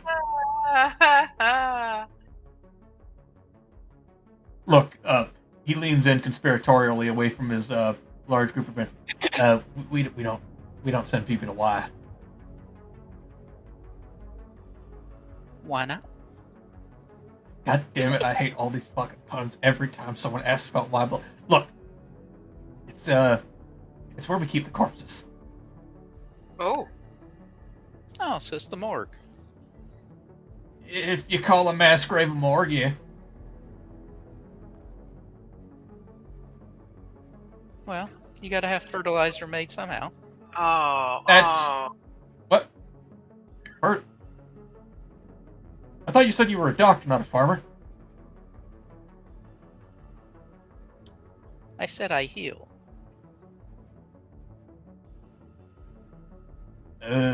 He gets a kind of scrunched look on his face, like, oh. So you heal fertilizer? No. Wait, he looks left, he looks right, and then he looks back at Ted. No, wait, he is Ted. He looks back at Fred. And then looks back at you. You make bombs?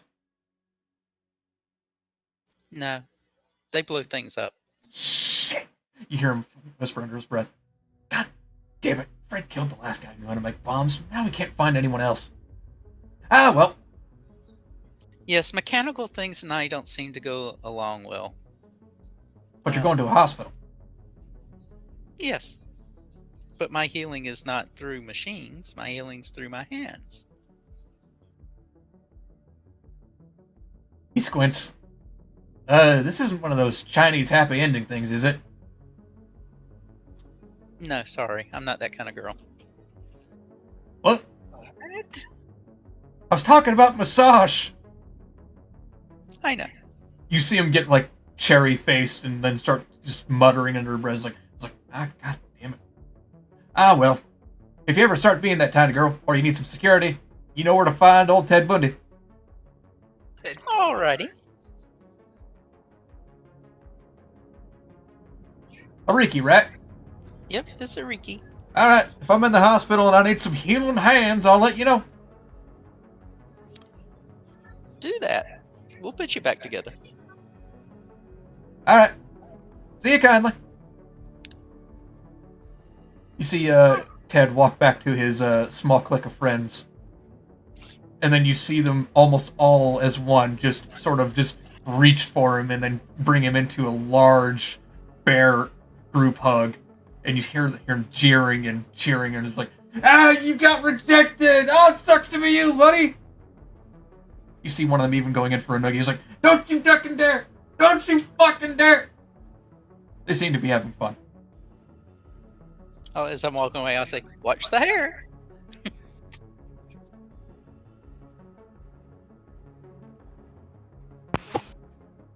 I would just like to say that the guy in the back of this picture doesn't look like he's got a whole lot going on between the space and between his ears.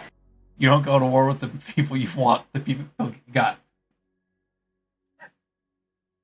Why do all of them have... Like, are they inbred? Look at their eyes. Only 2 of them are okay. Look, I didn't make the image. AI made the image. And it probably did a better job than I would. That's fair. To be fair, I think that's pretty on par for a bunch of like fucking space farmers. Like the guy with cross eyes, like in the second from the left, like, and third from the left in the back. Is that a grenade in that dude's, like, shirt? Which one? The one in the very front. The very front? No, that's a pocket protector. Oh, okay. No, the gray thing on his shirt behind his, like, flannel thing. The gray thing? I think that's, like, probably some kind of glasses holder. Oh, okay, okay. Note to self, don't play with the locals. Yes, you've met one of the more curious anomalies, it would seem, in Istanbul 4, which is the flannel freedom fighters, as they call themselves, or the Triple F. So, now that I know there's more hospital choices, we'll start with this one. And we'll probably also check out the Bannerman. just to see if they need a contract medic. Although Okay. really the only two things I found were first aid and healing. Did I miss something somewhere? Other than that, the only other way to heal any wounds in this game, as far as I'm aware, is repair, but only for borged out people.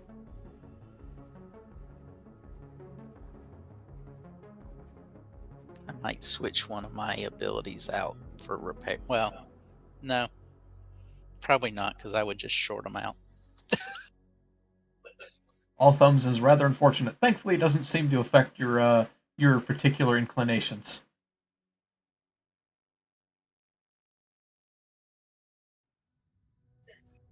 Yep, she's just looking for options at this point, so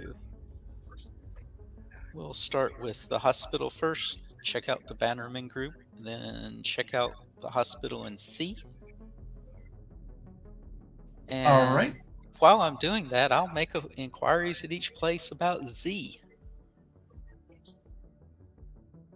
And when they asked why, I'll say, well, there's these people in flannel shirts that were telling me Z is scary. All right. There are rules for this, actually. Hold on. No.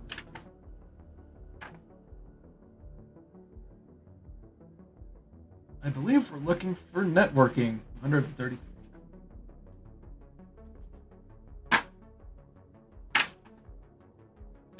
Well, if it's a skill, I don't have it.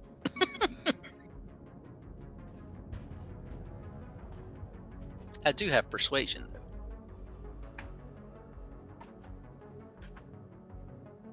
Networking. Your heroes often need to spend some time finding information or asking for favors. You can roleplay these encounters out, or you can allow them to use their skills in a macro scene, summing up hours of effort with a single roll. Persuasion is the nice way of interacting with one's contacts. The flip side is the coin is intimidation. Either can get the job done, but in slightly different ways, as shown below. So you want a persuasion roll, then? You can do persuasion or intimidation. However, failing both gives different results.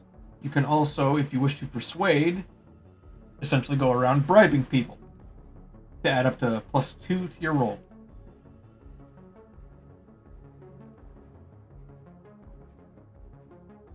No, I don't have the coin to bribe people, so... Alright, then I will ask for a persuasion roll, which you got a success, it looks like, on your persuasion check.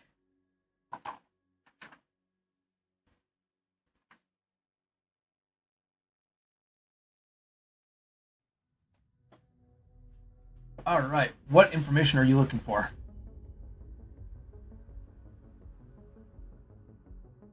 Trying to decide which would be the best place to try and get work. Since A seems to have a lot of flannel people, I'm not sure that would be the group, whether it be Banner or the hospital in C. Or if I can get enough information about Z to see if it's worth my time to go there. Alright, here is what I will give you with a basic success.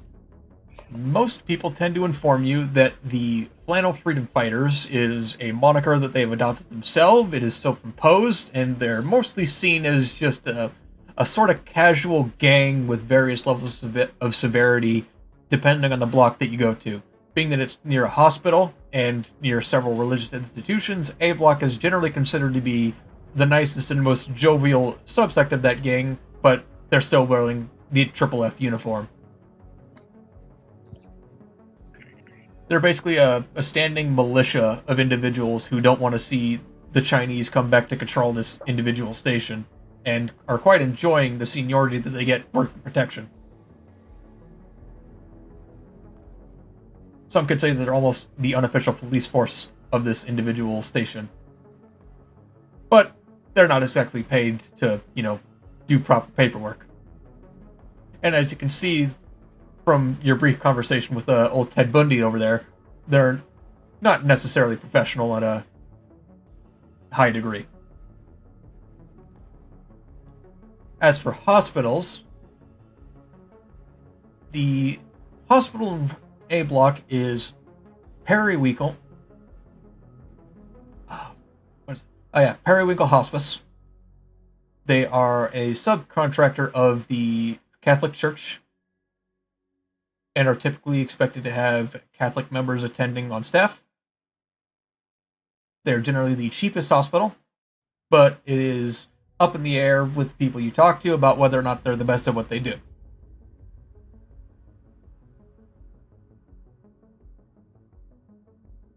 In C block, we have Tornavas Hospice, which is essentially a corporate hospital, it claims to be the best, and it has amicable resources, but the doctors are generally of a low quality.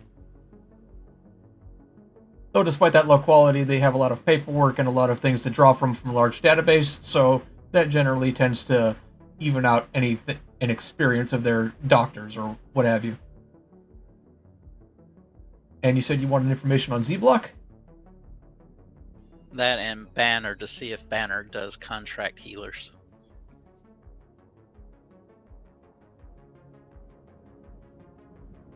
Or Alright. if they just end up going to the hospital on their own. If so, which hospital do they use? Alright, Z Block is particularly far away. It has one of the only unrenamed hospitals, which is Kikyo. It is generally considered by the people that you're talking to in A Block to be of middling quality, though most claim that without ever actually stating whether they've been there before. It's not generally a thing for most people to just go to a hospital off the cuff. But the general standard of Kikyo you get is that most people don't like to go there. As for the Bannermen, most people have a very middling to low opinion of the Bannermen, being that they're fairly obvious. They don't necessarily have a uniform, but they are mercenaries, soldiers of fortune. They generally have high-tier equipment owing to their large pay grade, but they're generally considered to be on the level as far as mercenaries go. Yeah, and you said they had a recruitment in A, so I was just going to see if they hired like contract healers and stuff. They do, and if you go, you will obviously have a very eager recruiter who is more than happy to add to his bottom line of attempting to get you to sign the dotted line right away without answering any of your questions. But he does acquiesce after some meandering and some finagling to essentially tell you that most of the time they don't necessarily need on-call doctors, as they can essentially call paramedic teams from any of the individual hospitals to essentially make a quote-unquote house call. But other than that, you could generally be expected to find service after a brief 6-week interlude of basic training where you're going to likely be expected to learn how to either shoot a weapon or fight in hand-to-hand combat or some description. As a pacifist, that's not necessarily up your alley, I would assume. She has some fighting capabilities, and she does have some weapons. Most are ones that can't be broken. Oh, excuse me, you don't have pacifist. Never mind. No, but she does have code of honor, so. Fair enough. So the Bannermen aren't necessarily the group. She will go to C. She'll meander towards C. Okay, you will meander towards C. And if I find the flannel people again, I'll go, is there a Harry here? Ted Bundy told me to say hello to a Harry. Okay. And we're going to meander on back to Angela and Plem, as well as Leah. Mm-hmm. After driving a fairly decent distance, Isabel will likely inquire along the way about the cat. Excuse me, but I can't help but wonder, why do you have a cat with you?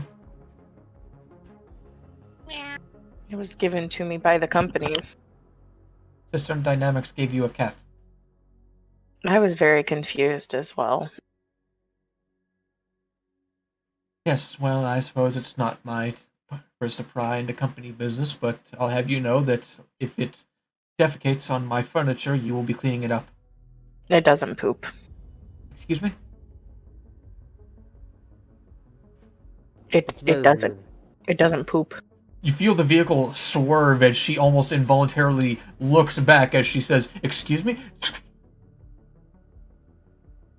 I'm then sorry, do you return. have a problem with your ears? I think that there's a person on the station that has, like, what did I look at Plem? Didn't the cat lady say that there was some sort of physician here? Something along those lines, yes. Do you Yes. require aid? Yes, there are a number of physicians on site in most of the hospitals. What do you mean your cat does not defecate? It doesn't not eat defecate. either. Are you telling me that you have a robotic cat with you? I don't think it's a robot. Synthetic, robot, artificial intelligence cat, whatever. Look, all I know is that it was given to me by the company, and I can't figure out what food it likes. And I assume, knowing how the human body works, that when you eat, you poop. Well, if it's not eating, it doesn't poop. That sounds correct. You hear her sigh in the front seat. Well, if that changes in my apartment, you will be cleaning it up. Understood. Now then. Far be it from me to detract from what the both of you are supposed to be actually doing here, but I have a favor of both of you to ask. Yes. And On behalf of the company, I would like the both of you to begin investigating disappearances that have been happening in one of the blocks. which company? Both of them. Disappearances that have been happening in the blocks. Understood. Can you tell us more? They've been happening inside of Block Z, and most people are too afraid or nervous to state anything of the happenstance that's happening around there. Hence the need for an investigation. This is a relatively recent thing. You obviously wouldn't have been sent here, as it would have taken 80 years of transit to have anything of the sort happen. Mm-hmm. Is there more to this than you're leading? That could be, hence the need for an investigation. I'll rephrase. Is there more to this than you're telling? That I know of? Not necessarily.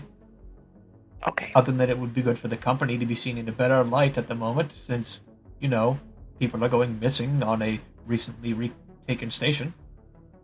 Mm-hmm. And this seems to only be happening on Z block. It seems to be happening, though whether or not it's happening in any of the other blocks is of a relatively tight lip.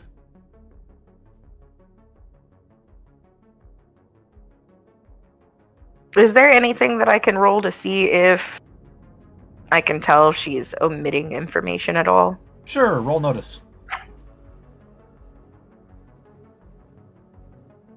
Did it do it? I didn't hear the ding.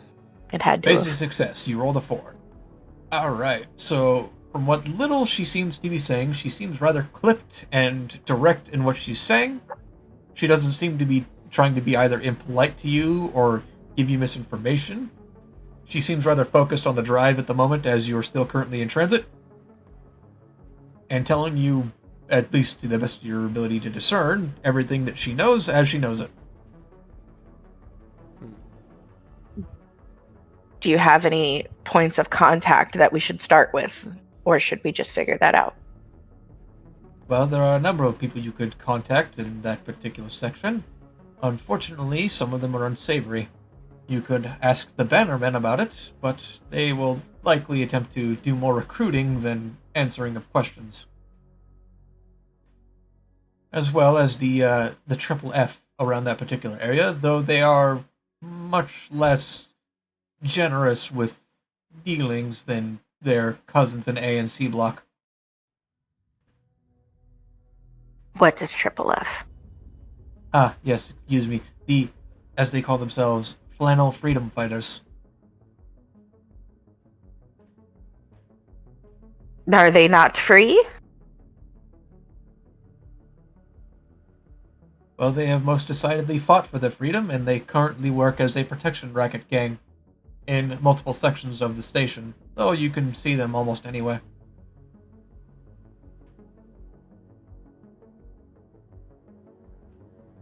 Is somebody under duress other than the Chinese? Under duress, the Chinese have essentially been kicked out of the station as a whole. Then what exactly are they protecting?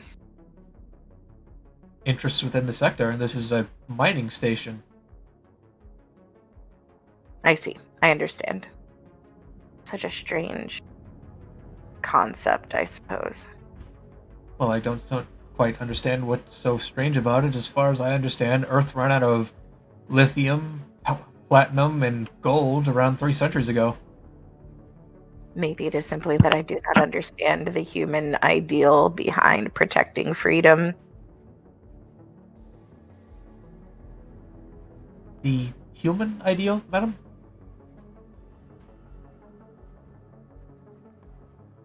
Well, yes. I mean, that seems like something that we should be past with how far into the future we are at this point. Don't you agree? As Maybe it is opposed that to I am what? just more stoic than most. I beg your pardon. It's not my purpose to pry. However, are you so fond of the synthetic or something else I should be worried about?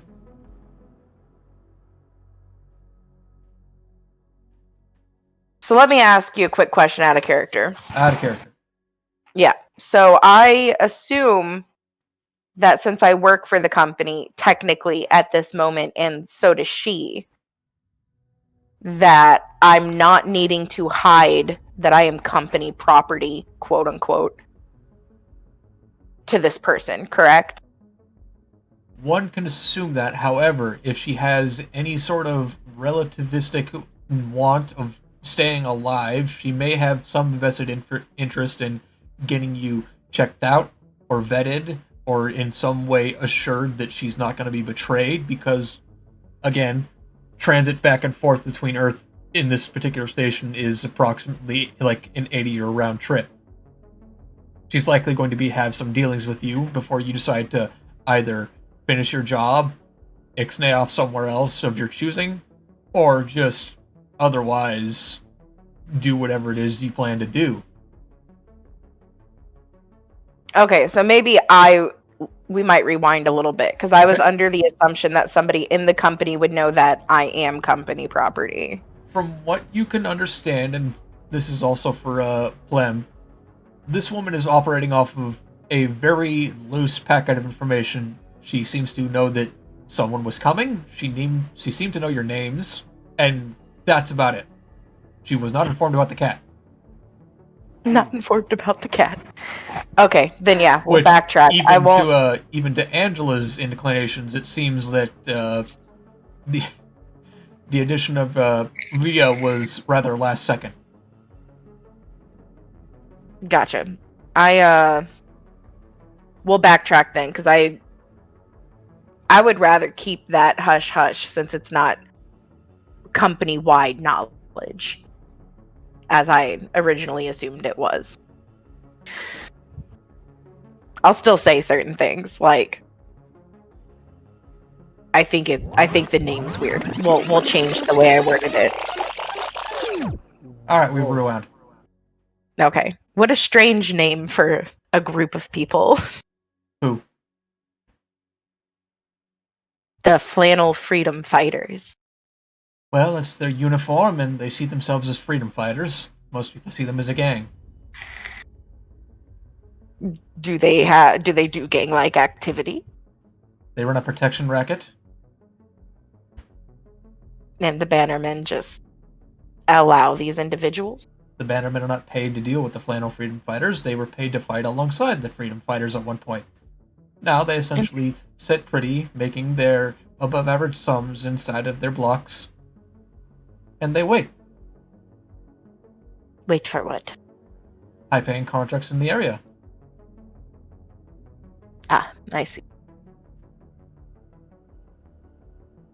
So you would like us to do investigations in Z Block as to the disappearances of individuals. Are these individuals random citizens? Are they upperclassmen that people will surely miss and notice the disappearance of, other than what the company has taken notice of?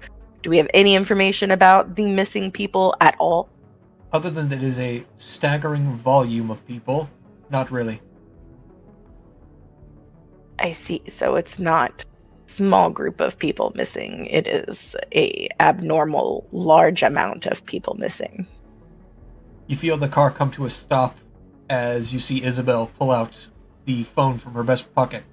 She thumbs through a couple apps. She scrolls up. The last determined number of missing individuals as of now is approximately 163. Why? And that is quite a bit. You can see how the Flannel Freedom Fighters get quite a number of work running protection in a unfortunate time such as this. Mm-hmm. Understood. Do you happen to have a file that I may, flip through in my own domicile later? She looks back before going back onto the road, as in the car is still at a stop. She looks back. Do you have a phone?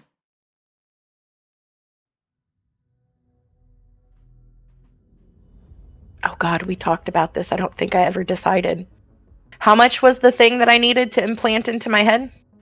I was basically allowing you as a synthetic, bleh. Sorry, hearing myself. It really discombobulates me a lot, son. Should you so choose, I will allow you to just simply have a personal phone. This goes for all of you. Or, for the price of the average phone, I will allow you to essentially have an internalized phone that you can essentially just interface with anywhere. I'm immediately go for that internalized phone. How much is the phone? I believe it was 40 credits. Let me look. And if I have an internalized one, then she's going to assume that I am a robot? No, internalized phones are essentially a bit of cyberware. Ah, then in that case... It could also be integrated hardware to androids.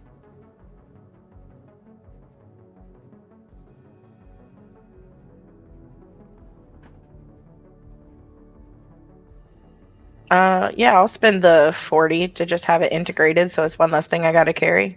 Nope, I changed my mind. I'd rather have the phone that I just get for free, so I can keep my money.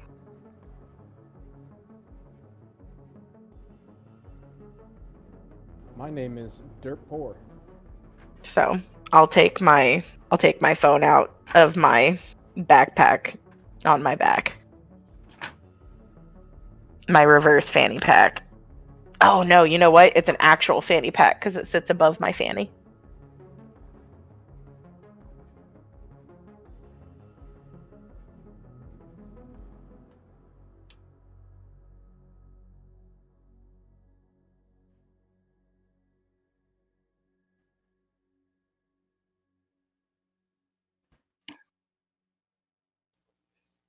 So you're saying we get a free phone?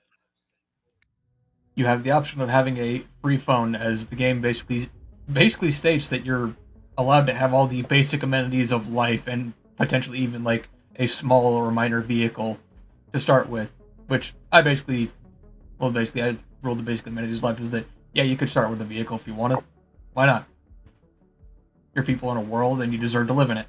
It's not like, all right, guys, we're all dirt poor, broke people. Let's go hustle someone immediately so we can make enough money to buy a car.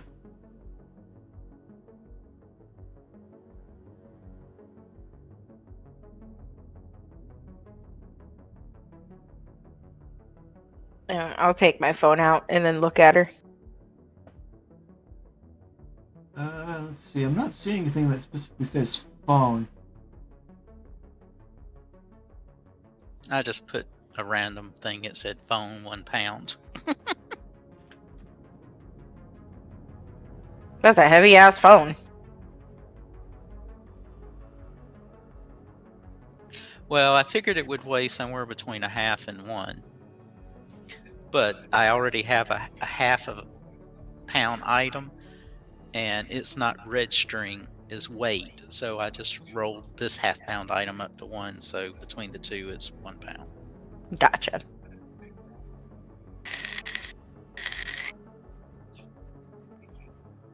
All right, so I'm going to go ahead and say that the phone is essentially stand-in for handheld under computers and electronics and gear, which is 250 credits. Yeah. That's right. That's why I didn't get the integrated one before.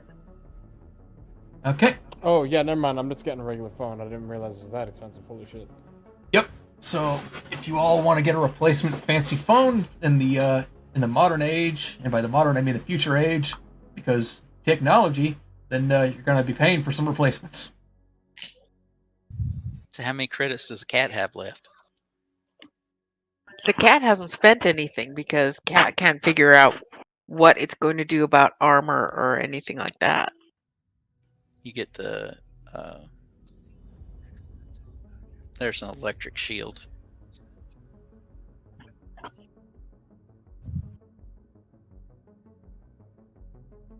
Is there a way, Alex, that at some point in time, after tinkering with my weird science bullshit at some point, considering the fact that I can just materialize a fucking gun, that we might be able to like materialize armor for a cat and just use stats off of something, depending on how good of a roll I did or something?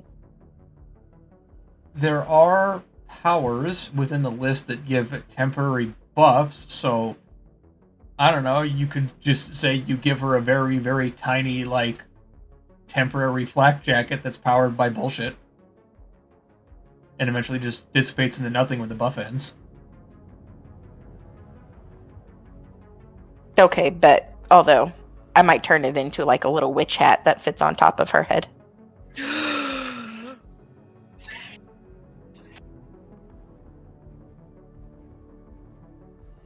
And maybe if I'm feeling funny, I'll make some boots for her.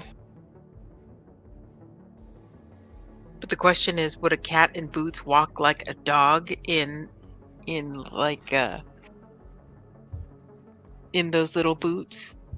Have you ever Look, seen a so dog? Have you ever being in seen a weird, dog walk in boots? yes, being and a cat, and being in weird science, it sounds like something I'm willing to experiment with and see how it happens.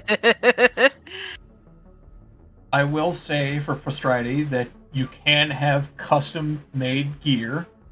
However, if you go around requisitioning engineers and manufacturers to make something specifically sized for a cat, they will give you a side eye and you will garner some attention, but you can do it. Or you can just Oh, make it yourself. I might do it myself then.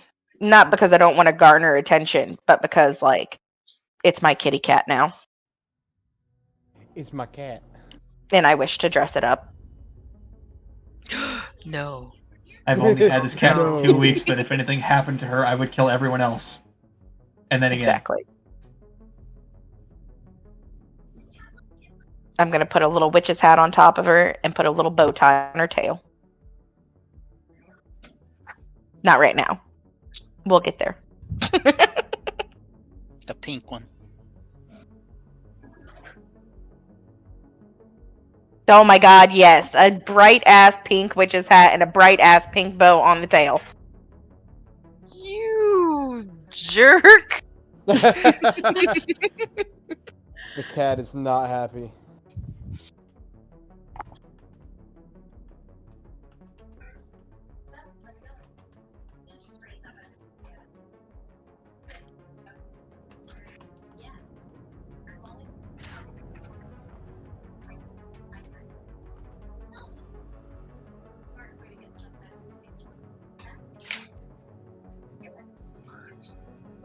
So to clarify what's happening in the scene, you likely do have a phone. Though whether or not you tell her you have a phone is up to you. Oh, I pulled my phone out and looked at her. Okay, she will take her device once again from her breast pocket, and she will hand it and wave it over your device.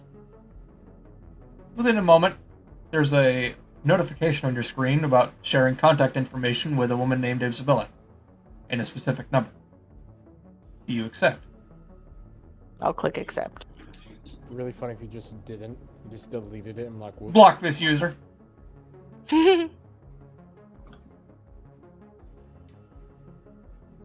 Assuming you accept, she begins scrolling through apps on her phone, and then you receive an email about 20 seconds later with an information docket containing about 3 megabytes of information.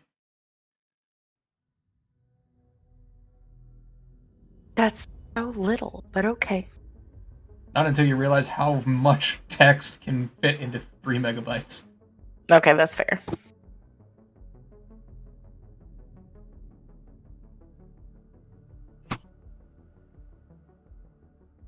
After retaining her device in its proper place, she looks at you once again. Will that be all? That's all, unless you have more to add. Flem? I have nothing else. I do believe we have all the information we'll need to start working on this immediate task. Very well. Thank you for your cooperation. She Is begins she dropping going. us off at D-Block? She begins driving back away. Or sorry, excuse. Yeah. She begins driving back towards her destination of C Block. Another 2 minutes passes until you come to a complete stop. And then she begins exiting the vehicle on the side of what is ostensibly a road.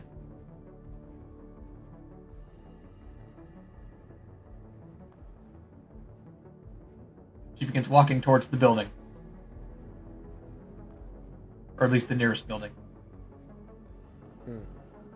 Well, it sounded like she said we were finished, so I don't believe there's any need to follow her at this point. You are currently Clemson. within C Block, where she said she would help you attain accommodations. If you do not wish for her to help you with that, you are free to leave. Oh, then I'll follow her. Yeah, if we're trying to find where we're going to be living here for a minute, probably should.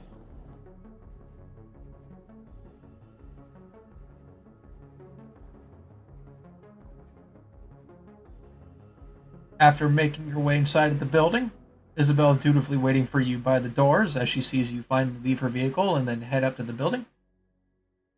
She opens the door for you and then directs you inside.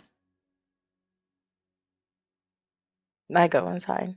It is an open-air office, rather nice to look at, and you see this woman staring at you. Hello, can I help you? We're here to seek accommodations.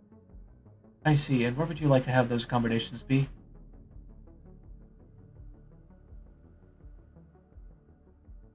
I Ample presume space C for Block? operations.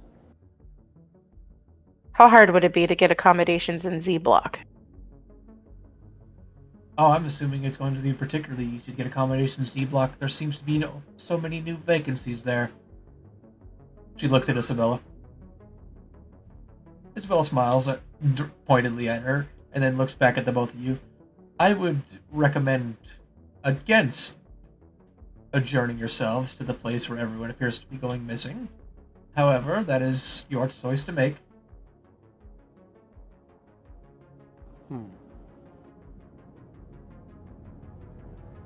Without additional information, it'd be unwise for us to be so close to the incident zone. It'd be more wise for us to be nearby within a safe enough point for, say, observation and intelligence gathering, but anything further than that would be irresponsible.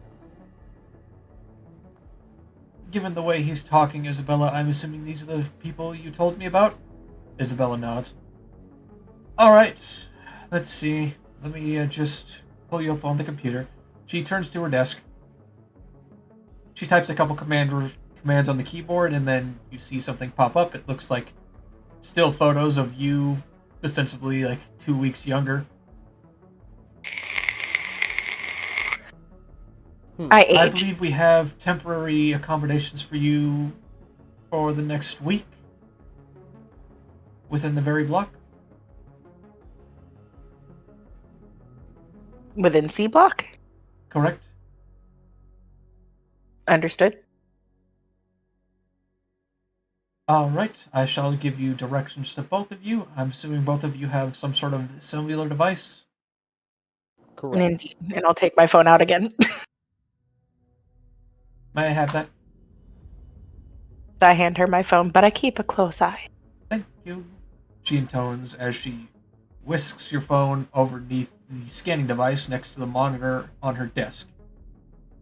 Essentially swiping it like someone would swipe produce at a grocer's. She swipes it once quickly and then she hands it back to you. Here you are. Thank you. You see your phone begin essentially downloading a new app. It calls itself rather plainly Find Home. You've likely worked with something like this in your particular corporation of Cistern Dynamics, which it's essentially just a very simple app that's kind of just AI made to direct you directly from your current position, sort of like a GPS, to your domicile. I'm Okay. assuming you do the same, Floop? Or Plem? Cool. Alright. Thank you very much. She swipes it once again, and then she hands it back to you, the very same app being directed towards your personal device. What was this lady's name again? You hadn't asked. Oh. What was your name? Christine, yeah. Understood. Well, thank you, Christine. I'll do the finger salute to her. And then I'll look at Isabel and just go, Isabel, do the finger salute to her too, and turn around and start following the app. You're very welcome. Thank you for not being a Karen. I have much work to do. Define Karen. Have fun with that, Isabel. Goodbye! She turns her swivel chair around to start looking at her monitor and start playing solitaire. Isabella. Define Karen. Karen is a sticking moniker for disruptive people, typically women, though there are the occasional Kyle, as the male variant is known, for being disruptive in either a workplace, but typically service industries. Ah.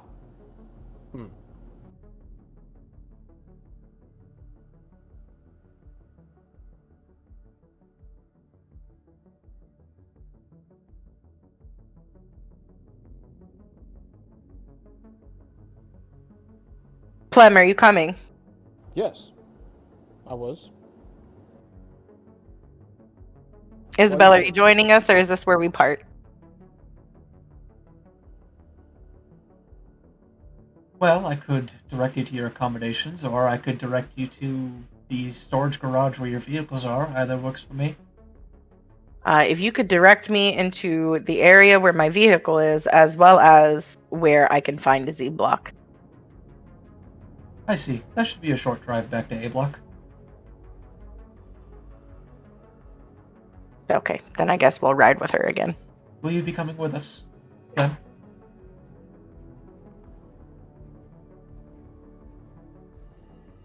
Yes. I shall take your I'm son's still not- consent. Goodbye. I'm not used to my name being Clem. I'm gonna be honest, every time you say it, my brain goes a second. It's like, hold on, that's you.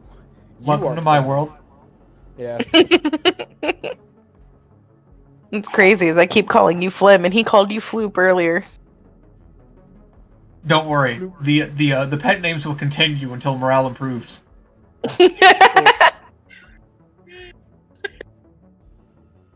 You are both shoveled and directed into her vehicle once more, and after a pleasant drive in her air-conditioned vehicle, you are dropped off at the nearest storage garage. Thankfully, Isabel, I wish to ask. What's up? I wish to ask you a question, Isabel.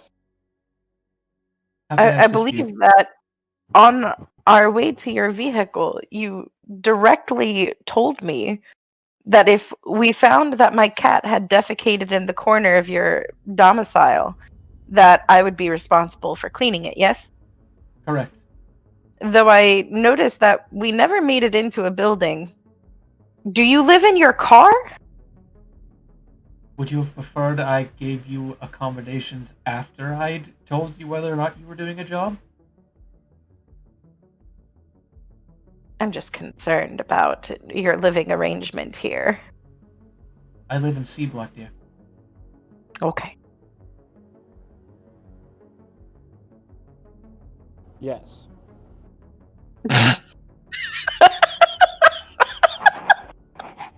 I am Thankfully, also... the worst I have to deal with here is the occasional cat call from the Triple F. Oh, that can't be all bad, I assume. And of course, as our dear friend has put it, the occasional Karen.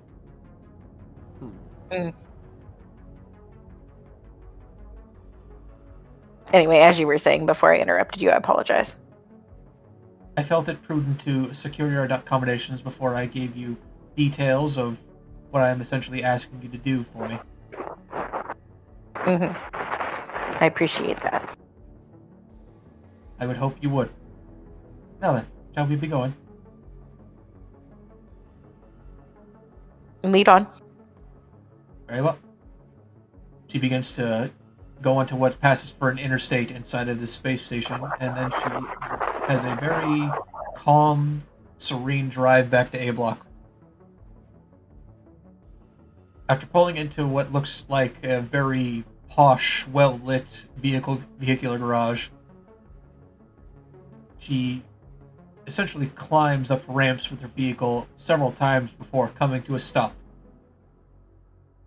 Clem, I believe your vehicle is one floor up. Angela, this is your stop. I believe that's your... She squints. Is that your bike? Which Indeed. one are you looking at? Did I respond to the wrong name again? You did. Vic. I'll look at her and go, indeed, also another thing provided to me by the company. And I assume the pink paint job and the aftermarket upgrades are also provided by company currency? No. They allowed me to pick. Of course, of course. Clem, as you look outside, can only be Angela's vehicle, which is not like a stock standard ground vehicle. It is in fact a pocket rocket, hot pink superbike. Oh. This is why you can't be on the front of me when I'm on the bike. It decidedly stands out.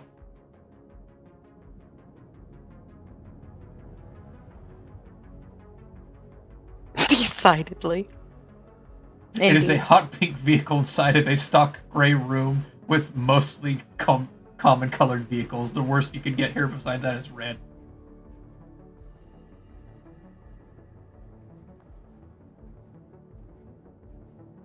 Anyway, I'll thank Isabel for her time, do the finger salute to her again, and then walk me and the kitty cat over to the bike.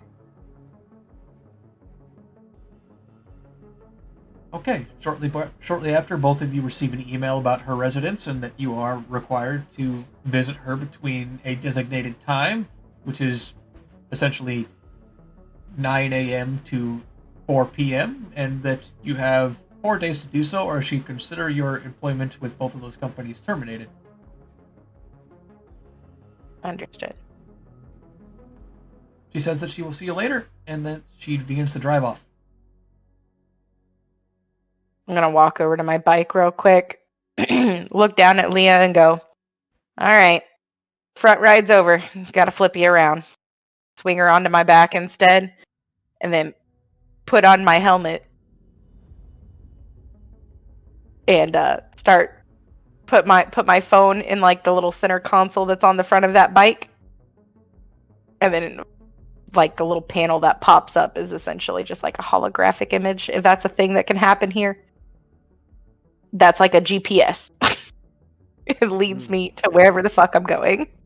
A GPS is actually a device in the world, so I'm going to say that if you wish for a physicalized GPS to be there, you're probably going to have to pay for an aftermarket upgrade. God damn it, how much is it? It was expensive. I think it's like 150. Let me look. I don't have that much. I'll just look at the phone. I'll set it in the socket and I'll just look at the phone.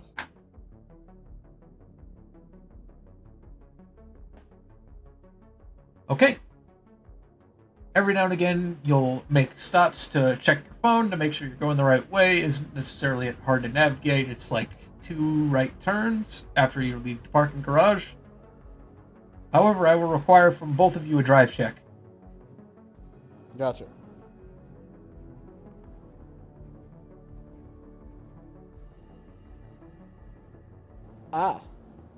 This might be a problem. I may or may not have actually forgotten to do driving. If you do not currently have the drive skill, I will ask you to roll unskilled.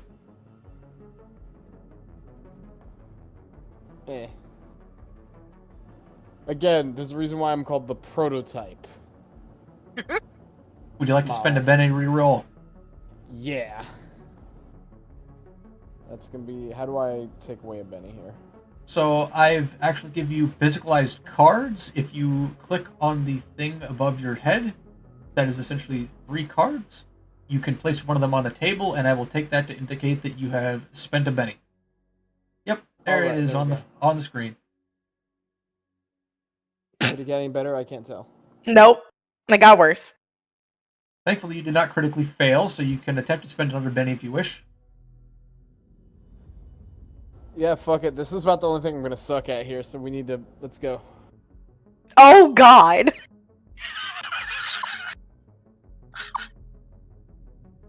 Have you ever been on a motorcycle? Apparently, he hasn't. So, now that I think about it, I may have forgotten this. I probably forgot to balance that fucking out for driving. Now that I'm looking at it. Because I remember we talked about the bikes after we assigned skills, which might be why I forgot that it's a separate skill. Shit. At this point, we're just gonna kind of be like, maybe I shouldn't be riding this. We'll just say, oh, it's fucking jet lag or whatever, and he's just gonna walk the bike to where he's gotta go. Wow. You have one additional Benny to spend, but I still have to describe to you what happens in the scene if you fail to drive. Fuck it. I'll get another Benny back later. Alright, the Hail Mary.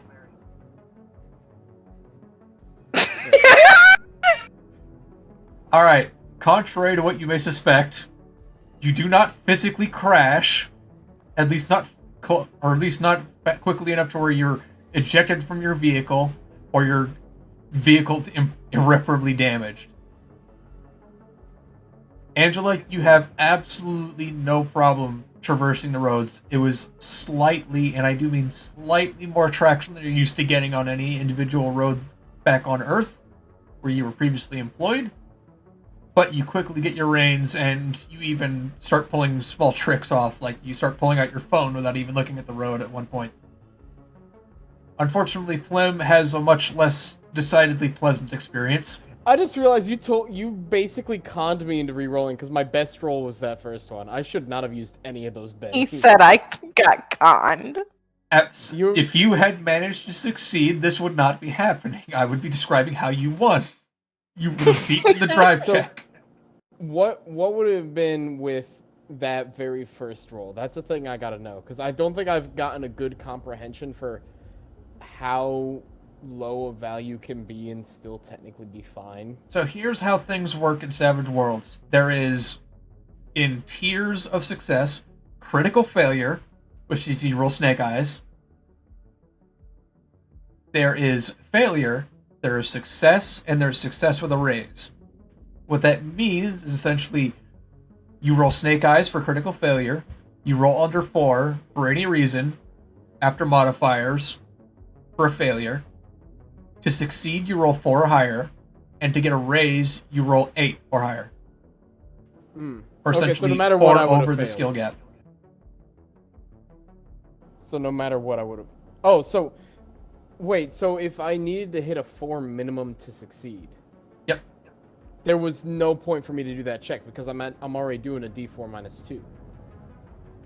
D4 minus 2 can still explode, and D6 can also explode. So you had a chance of either of those hitting a 6 and then exploding, or hitting a 4 and exploding. Which means you get to roll again and add that to the value. That is what that means, correct. How this changes for things like combat is if you're going against someone's toughness, typically the numbers get a little bit higher after you hit. but because of parry, numbers typically have to be higher because you need to, I believe, you need to meet or beat someone's parry if you're in physical combat with them to succeed against them, and if you want to have bonus damage against them, you need to succeed with a raise past their parry. And how taking wounds works is like this. Someone does damage to you. It has to go and meet your toughness to shake you, and it has to roll 4 above that to do a wound for every instance of damage. Or if you are already shaken, instead of being shaken on your toughness, you will instead receive a wound. Does that make sense? Okay, yeah. I'll be sure to explain this if anything actually manages to physically confront you in this at this point in time. That said, is everyone still good to keep going? Or should we end it here for the day? Actually, I think we need to end it here for the day because it's midnight here and I've got to go to work. I have to go to the office in the morning. Alright, so here's how we're going to wind down. Clem, unfortunately, due to your inexperience with either the vehicle or with the sheer friction on the tarmac, you keep swerving slightly out of control, hitting a guardrail here and there. It's not enough to eject you from your vehicle or do significant damage, but by the time you get to your domicile, your vehicle will end up with a wound. Okay. Necessitating like a repair, or you'll receive a -1 to future drive checks. That said, this was just your characters getting used to driving on the road here. So this will likely not be called for in the future, unless there is a specific chase or high tension situation, or the legitimate possibility of failure.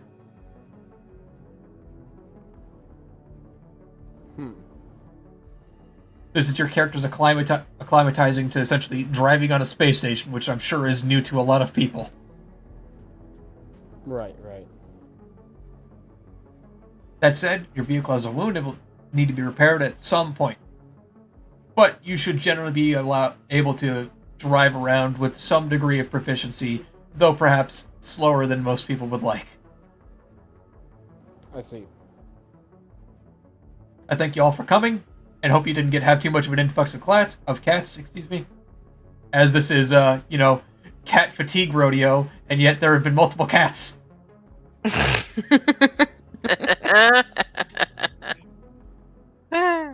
Thank you. I hope This you all was enjoyed fun. your time, and I'm going to go ahead and announce everyone, congratulations, you have your first advancement. Would anybody like to have information of what an advancement does? Yes. Yes. Okay, so I would like you all to look at your character sheets. Uh-huh. Okay.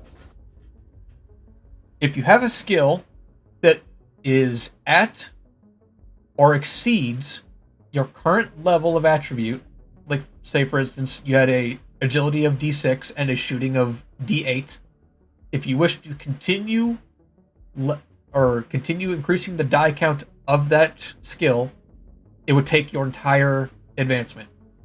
If you want to increase 2 skills that are below your current attribute, like say you have 2 D4s on a D6 skill, then you can level 2 of those up to D6. Does that make sense? Okay. Additionally, you can purchase any novice edge, or you can attempt to remove one of your weaknesses, or one of your hindrances. That's what they're called. Ooh. Keep in mind that if you have a major hindrance, it will be reduced to minor in the process of the advancement. So you will need 2 advancements total to remove a major hindrance, unless something happens in the story, like you willingly allow someone to access your code as a synthetic and remove your vow or something. Which, risky. So, you can use the advances to get edges, right? Correct. You can only purchase a novice edge, as you are currently still, quote-unquote, novice adventurers. Okay. And then, so is that, if you get an edge... I'm sorry, I'm trying to wrap my brain around this to make sure I'm not mixing things up. So if I get an edge, I can't get any other benefit? Correct. You essentially, for every advancement, choose what benefit you gain from that advancement, which is either 2 skills that are below your current attribute requirement, or you spend the entire advancement to just level a skill above what it is currently capable of in its attribute, or you purchase an edge. Can I get driving? I don't want to. Ah, Well, let me take an example of this. So I'm just going to go ahead and just tell everyone your dirty secrets here. So, okay, you have an agility of D8, right? Right. You can level driving twice. Nice. You can bring We're it up gonna do to that. a D6 if you wish to, or you could bring it up to D4 and then level up something else to D8. Okay. So, like, as an example, I could do driving up to a D6 and then, say, my stealth up to a D8. Incorrect. You were previously unskilled with driving, so you would have to level it up essentially to D4 and then to D6. Okay, well, yeah, we'll do that then. Because not doing that shit anymore with the driving. Feel really bad for not fucking thinking about that beforehand. But it's fixed now, so it's fine. Yep, we're still in the learning process, and I've not really taken the kid gloves off. We're still all acclimatizing and learning how to play the system. I'm not gonna hit you with fucking, alright, so the Bannermen just walk in with their fucking hyper death lasers, and they all just auto-fire you to death. How do yeah, you that'd be fun. how do you get attributes or make them go up? Here's how attributes work. So, you can level an attribute once with your advancements for every tier of adventurer you are. That is, novice, seasoned, veteran, heroic, and then when you reach legendary, all bets are off. What do you mean by that? So, if you wanted to level up your agility to D10, you can use your advancement to do that, but you will need to wait until your character is seasoned to do it again. Okay. So it's I just like, believe it's a once seasoned per is rank. advancement 5 and above. Sounds But about right. that would take our advancement, right, to do that? That would take your advancement correct. I should also point out, just for the sake of saying it, that the current maximum, unless you have a race that specifically gives you a dice advantage on a particular attribute, the level limit is D12.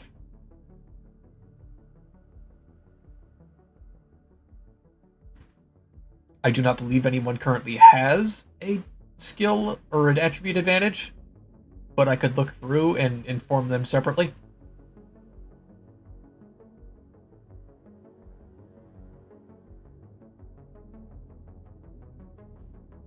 Otherwise, thank you all for coming. I will now deal out the bennies as it is the end of session, and we will be getting the next session whenever the hell that happens.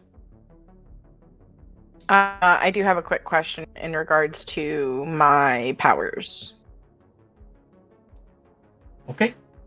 I realized that the skill said faith,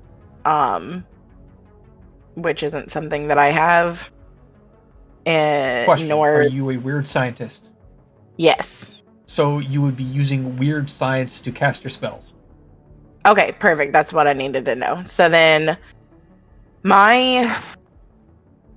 and maybe I had this wrong, but my smarts on my attributes is a D8 and my weird science is a D10, so it can't be higher than D8. So if you wanted to spend your advancement and do nothing else, you could raise your weird science to a D12, which would be the maximum. Okay.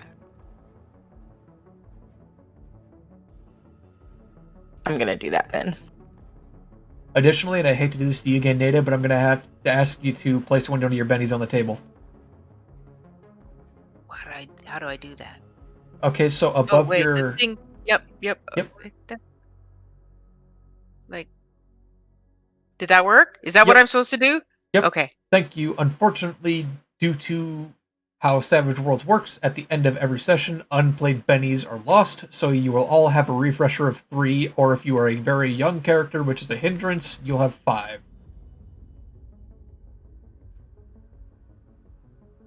There's also an edge that gives you like 2 extra at the beginning of every session or something. Yeah, the luck edge. Mm-hmm. Which there's like a luck and extreme luck, which the luck gives you 1, and I think the extreme luck gives you 2. Mm-hmm.